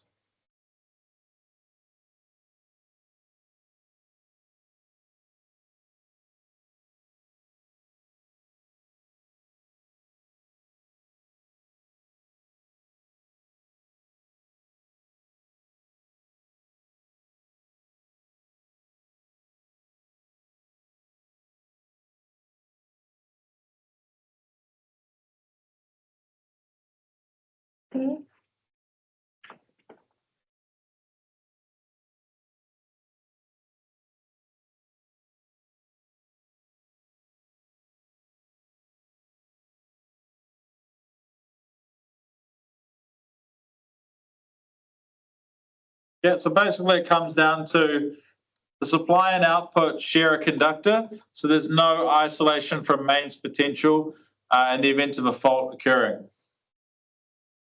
Cool. So in what situation would you deliberately choose a double wound transformer, even though it's heavier?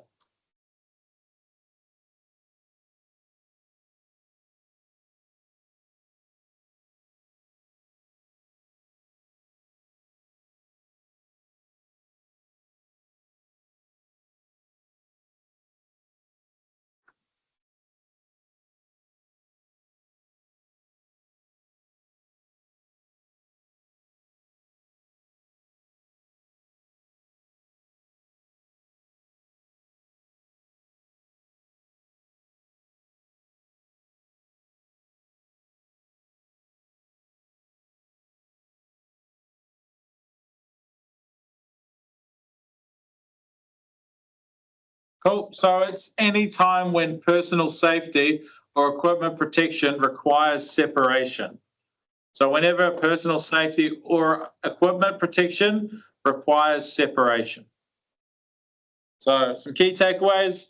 So double wound transformers means 2 coils, full isolation, and it's ideal for safety. Whereas an auto transformer, 1 coil, it has a shared section.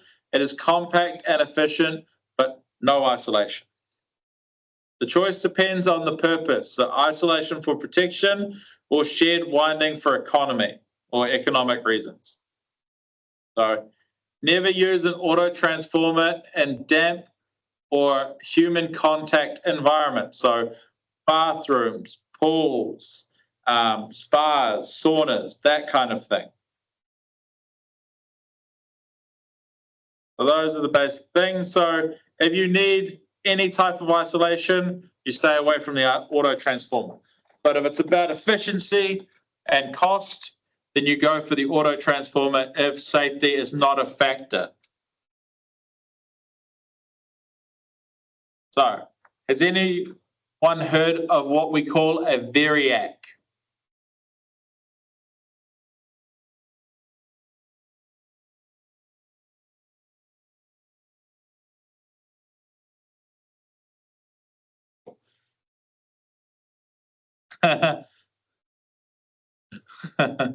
So a variac is also known as a variable transformer. And basically, it's a toroidal coil, so the circular coil we looked at. And basically, it is an auto transformer. It has 1 winding, and the secondary output is a needle, and it swipes across the coil, allowing it to change the voltage level on a dial. So it sits on the bench top normally, and you can use it to vary the output. You can buy them from Jaycar. So if you need a weird voltage output for a particular tool, you can buy them from Jaycar, and it's got a dial on the top. You can get specialty power supplies that do it digitally, but a variac is kind of a basic mechanical. It sits on. It's got a dial on top, and I can shift it left and right to vary the voltage. So that's another type of auto transformer that you may come across. So now that we've looked at auto versus double, we'll look at some operating principles. So magnetic field and induced voltage. So imagine the magnetic flux as a heartbeat pulsing through the core, expanding and collapsing with every cycle of the AC waveform. The secondary winding feels each pulse, and that movement of flux induces its own voltage. So no physical contact, just the magnetic energy being passed along. So when the AC voltage is applied to the primary winding, current flows and establishes this magnetic flux in the core. So current passing through a wire generates a magnetic field. If we then turn this into a coil, it increases the magnetic field, like we talked about when we did our magnetism unit in year 1. So the flux is alternating, constantly increasing and decreasing direction with the AC waveform. So the secondary winding experiences that changing flux, which induces a voltage in proportion to the number of turns. So the faster the flux change, the higher the frequency or more turns, the greater the induced voltage. So just like an electron creates a magnetic field, the magnetic field influences the electrons on the secondary side, forcing them to move, creating that EMF or that pressure. Cool. So then we talk about the turns ratio, voltage, current, and turns. So this formula, so where N equals the number of turns, V equals the voltage, and I equals the current. So the formula is the number of turns on the primary over the secondary equals the voltage on the primary versus the secondary, which equals the current on the secondary divided by the current on the primary. So the current is inversely proportional to the voltage. Because our resistance doesn't change, if we change our voltage, our current changes in the opposite direction. Or I should say our impedance doesn't change. Does the formula make sense? It's pretty straightforward.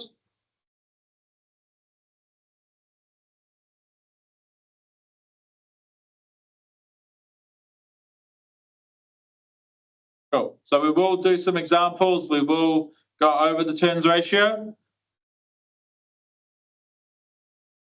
So the formula basically N equals number of turns, V is the voltage, I is the current. So the number of turns in the primary over the secondary is equal to the voltage in the primary over the secondary, but is inversely proportional to the current. So it's equal to the I secondary divided by the I primary. So we can use these if we have any three. So we have the number of turns in the primary and the secondary and the voltage in either the primary, secondary, or the current in the primary and secondary. We can work out the missing value. So to find the turns ratio, so once you know the number of turns on each winding, we can divide the primary by the secondary to get your turns ratio. So for example, if there are 4 times as many turns on the primary, the turns ratio is 4. That means with a step-down transformer, the secondary voltage will be 1/4 of the primary, while the current will be 4 times. So this figure becomes the multiplier or divisor for converting between sides. So secondary voltage equals primary voltage divided by the turns ratio, whereas secondary current equals the primary current times the turns ratio. So likewise, to go from secondary to primary, reverse the operation.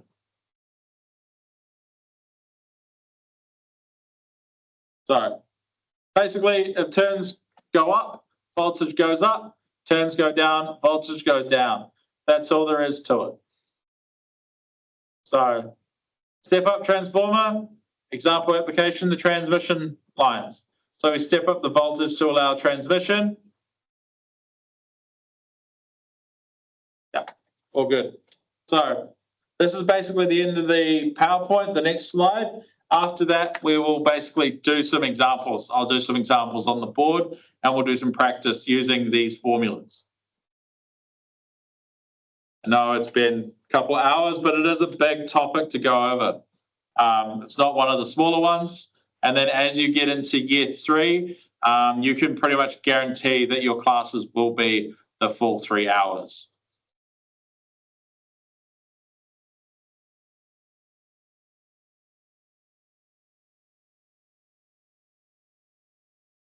Cool. So just let me know when you've got that down.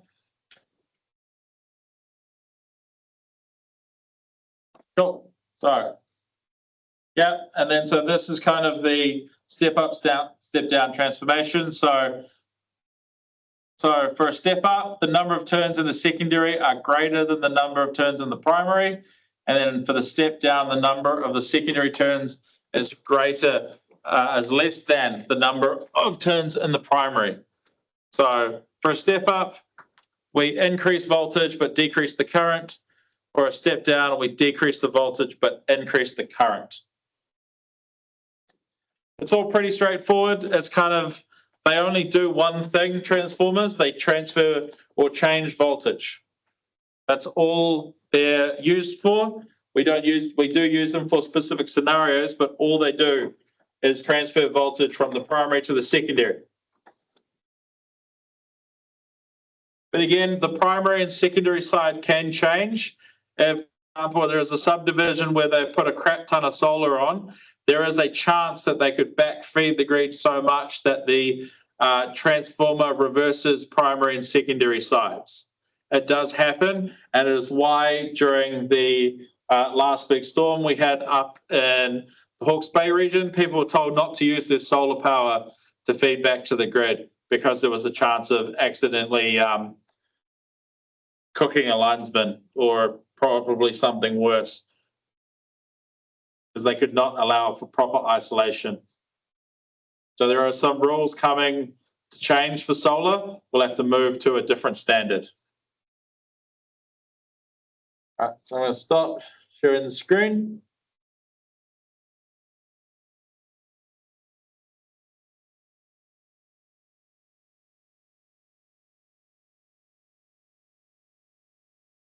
Cool. So your transformers are rated in VA, not watts.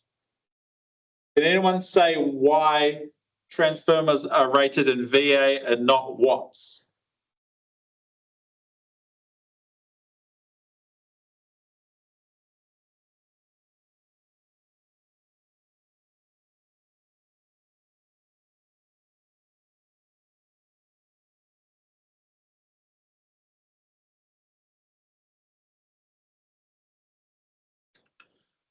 Cool. So transformers are rated in voltamps, not watts, because they must handle the full current and voltage and apparent power regardless of a load power factor.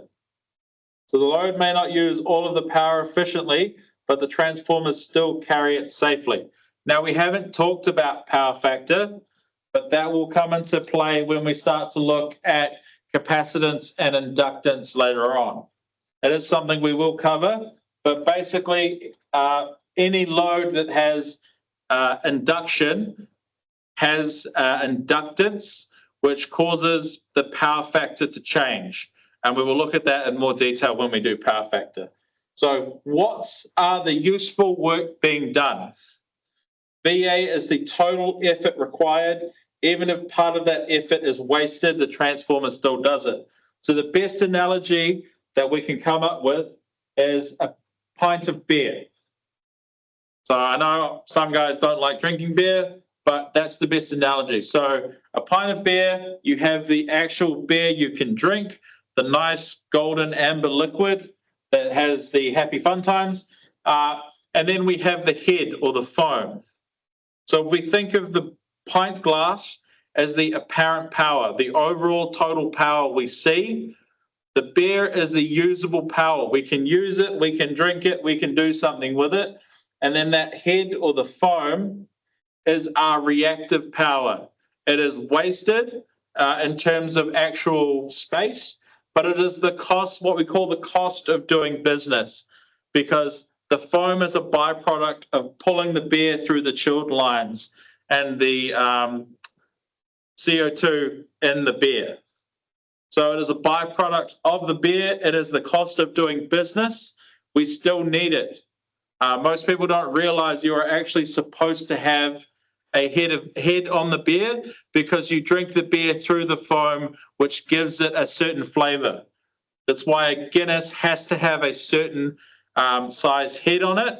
And if you actually go to the brewery in Ireland, which I really want to do one day, they will actually certify you as a Guinness pourer. They will teach you how to pour the proper pint. So that will be me one day, hopefully. Cool. So we'll move on to a whiteboard example. So, all right, PowerPoint can go away. Cool. So we have a single phase transformer. The voltage primary, or the VP, is equal to 240 volts. The I primary, or the current in the primary, is equal to 2 amps.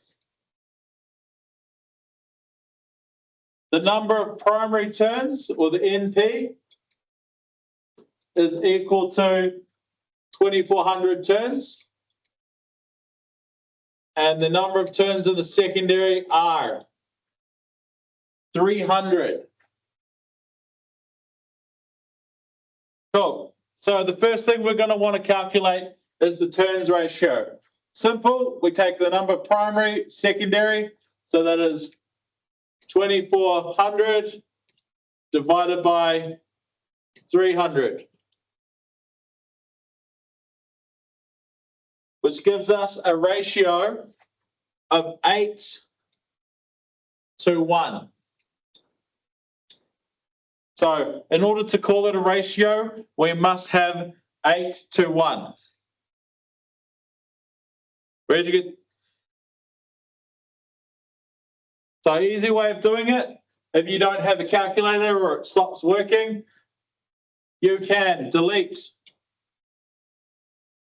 the 2 zeros on both sides. And we have 24 divided by 3. So we know that 24 divided by 3 is 8 because 8 fits into 24 3 times. So we get a ratio of 8 to 1. So now that we've got that, we will do more, don't worry about it. This is just the worked example. I will basically give you 1, 2 after this. Next, so we have our 8 to 1. So we can fill in our blank for our TR. We'll just put it as 8 or 8 to 1. So the next thing we're going to want to figure out is our voltage secondary, which is equal to our voltage divided by our turns ratio. So we're going to have 240 divided by 8. Now we already know that 8 fits into 2400. We already know that 8 fits into 24 3 times. So that's going to give us a nice easy 30 volts. So we can then input our voltage secondary as 30 volts. So some nice easy math for us, all kind of round numbers. So we get that one out because we know our voltage secondary is 30 volts. So now it wants to figure out our I secondary. Now we had to divide for our voltage secondary, so we know we're going to be doing our I primary times our turns ratio. So we divide the... It's supposed to be an equals. I'm shit at using this whiteboard. It's meant to be an equals, I'm sorry. Yeah, just the whiteboard's not great. Yeah.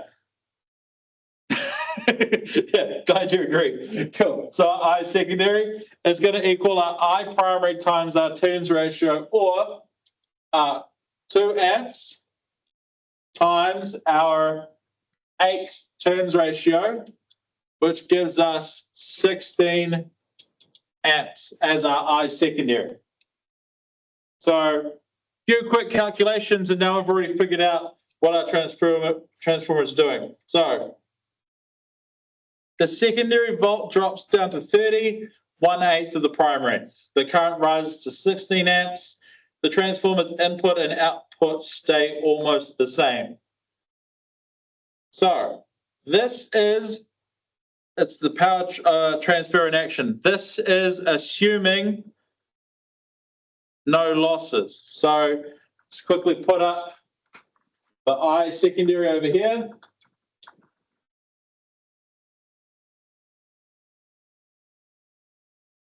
I try and do better ones now just to not have to deal with knowing you guys are looking at it. right, redraw that A. Okay, but now we can do our power calculation. So P equals V times I. So for our PP or power primary, we are going to do 240, not 30. 240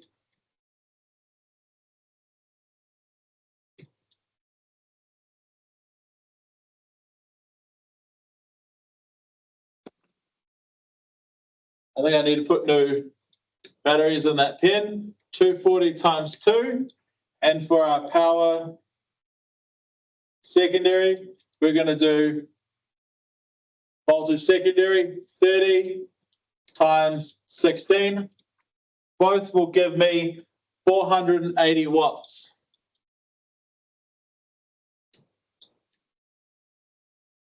But remember, our primary is going to technically be VA. So we're using actual power 480 watts. Now again, this is assuming no losses, but that's something we can look at later. Cool. Cool. Does anyone need a second to write this down, or can I delete it?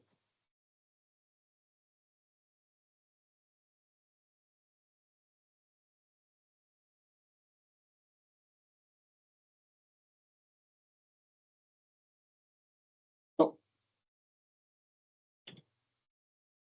So we have a transformer. It is rated at 1 kVA. The voltage primary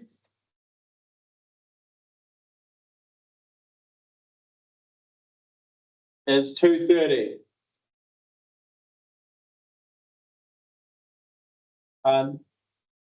Turns on the primary,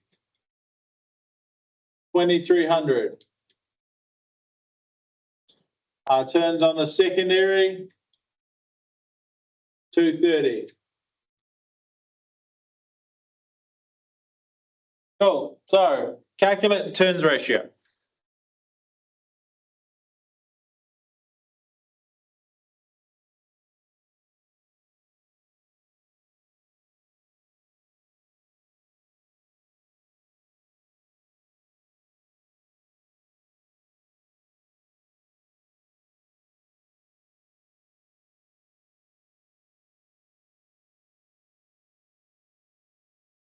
Yeah, so our turns ratio is 10.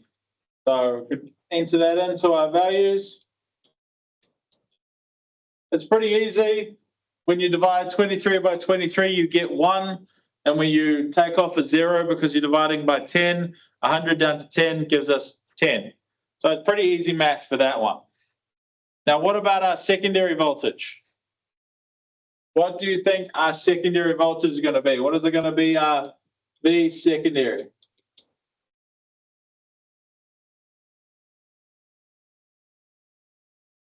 We know it's a step down transformer because we've gone from 2300 to 230 turns. Yeah, so we take our primary voltage of 230 and we divide it by 10, giving us 23 volts. So it hasn't told us I primary yet. Cool, so our primary current, we're going to introduce a different formula. So because we're dealing with VA, we're not actually dealing with true resistive power. So we use a different symbol or a different letter. We use S.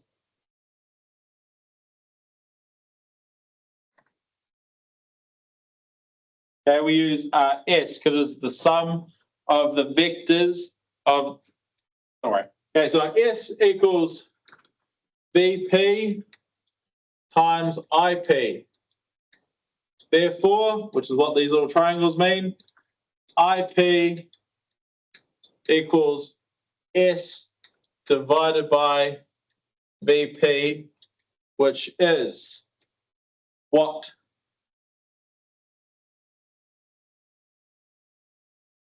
No, S isn't for, yeah, this is for primary current. So S equals VP times IP. IP equals S divided by VP. So our S stands for our power as a VA. So it's our total overall power, not our actual usable power. 1 kVA, yep. So 1 kVA is 1 kVA? Yeah, 1 kVA is our power. So we're going to take that 1 kVA or 1,000 and we're going to divide it by our primary voltage of 230. So what does that give us?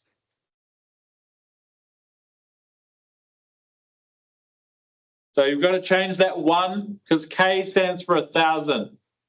So it's 1,000. So it should give us 4.35 amps. So I primary equals 4.35 amps.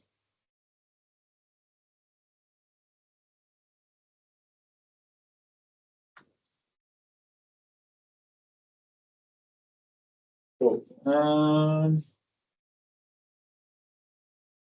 Can I add a page? Oof.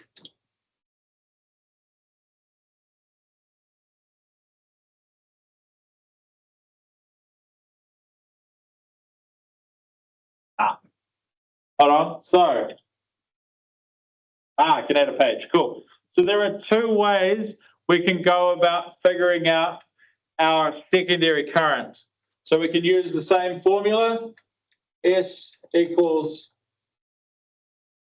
Vs times Is. So therefore, I secondary equals S over voltage secondary. Or we can use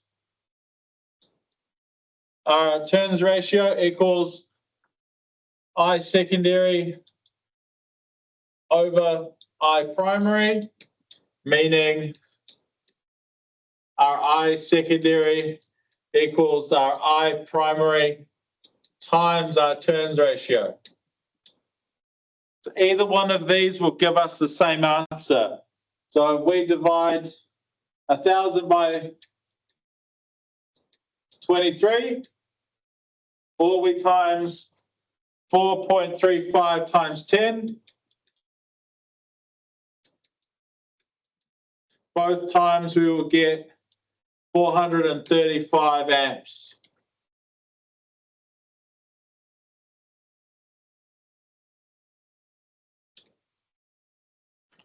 So this is a way we can double check our math as we go. Right. Oh yeah, 43.5. Sorry, my bad. I don't know where I got 435 from. Silly me.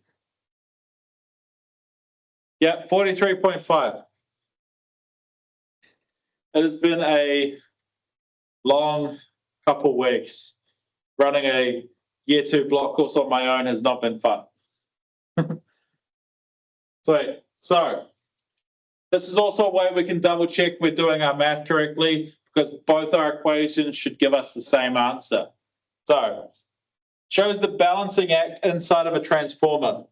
Voltage and current trade places in opposite directions.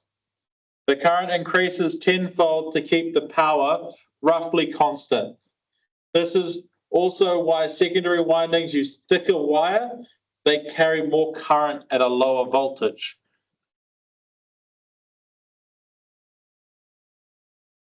So what would happen to the I supply or secondary if we were to double the turns ratio?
Yep, definitely.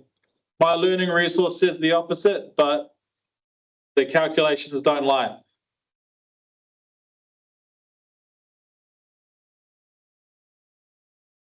So why can we assume power in, power out equals power in equals power out for these calculations?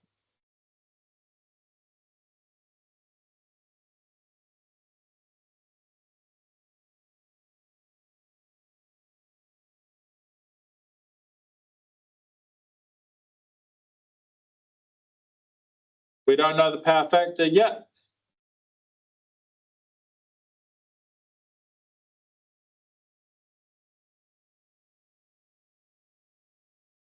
Yeah, we're assuming no loss. We have not been told anything about the efficiency of the motor. Sorry, the transformer. We have not been given anything about the efficiency of the transformer. We've not been told anything about the power factor of the load. So it's not the power factor of the transformer itself, it's the power factor of the load. So when we look at transformers, there are certain terms, so like regulation, efficiency, and power factor, which we will go over later. Cool. So what real world signs show a transformer is overloaded?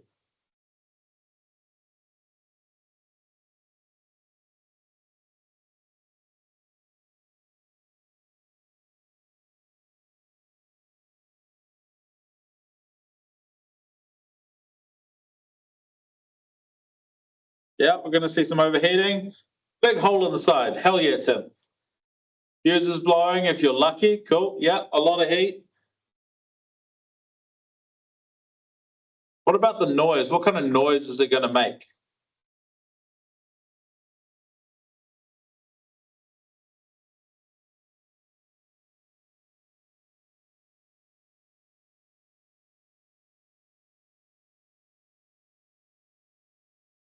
A buzzing, a hum. The alarms are going to go off. Yep.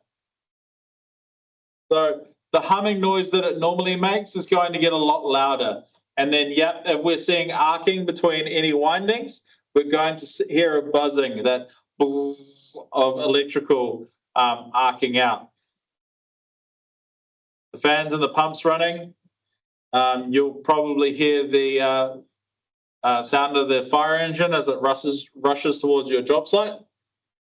Cool. So some key takeaways. So the subscripts NP, supervisor swearing, yep, NP, VP, and IP all mean primary. So when it says P, primary, and NS, VS, and IS is secondary. So the subscript of S is always going to be secondary. The turns ratio determines the voltage and current scaling between the sides. So the bigger the ratio, the greater the change. Cool. And power transfer remains nearly constant across the windings. Nearly constant. There are losses, and those play into the efficiency of the transformer. Cool. VA rating reflects the total apparent power capacity. So the actual apparent power the transformer can have through it. So we've got a poor power factor, we may overload the transformer. Cool. So it's the true measure of transformer load handling. Cool. So a few questions to round things up. So explain why the current in the secondary winding increases when the voltage decreases.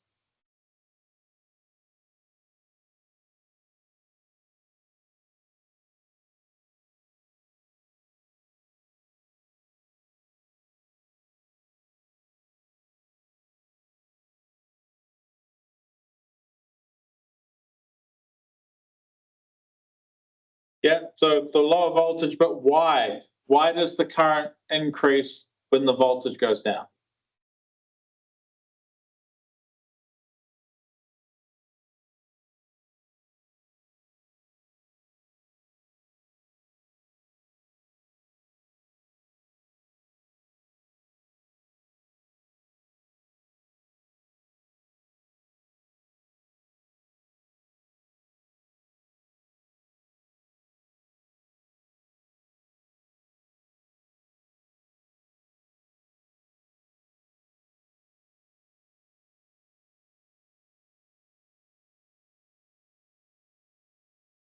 Yeah. So basically, yeah, Tim and Sean, basically, yeah.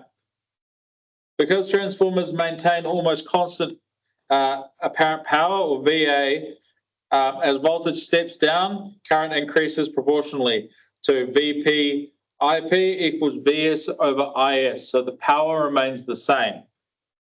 So whatever goes in must come in out the other side. So it also comes back to the idea of conservation of energy. So one of Newton's laws, energy cannot be created or destroyed. It can only be changed from one state to the other or transformed. So if we're transforming the power from one side to the other, it must stay the same minus a little bit of loss inside the transformer. So what is the purpose of laminating the steel core in a transformer?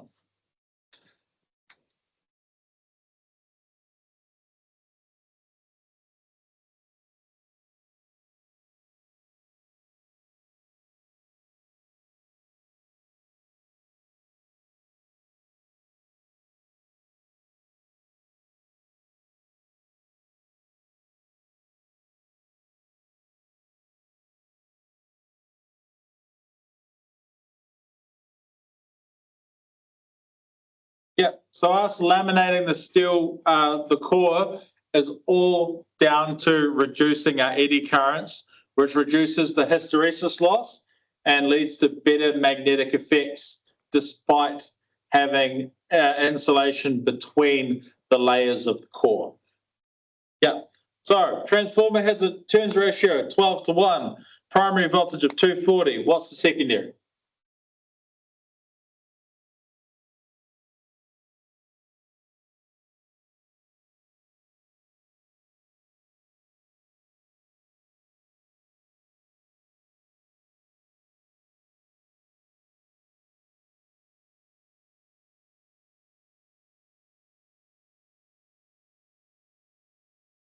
That's okay, Sasha.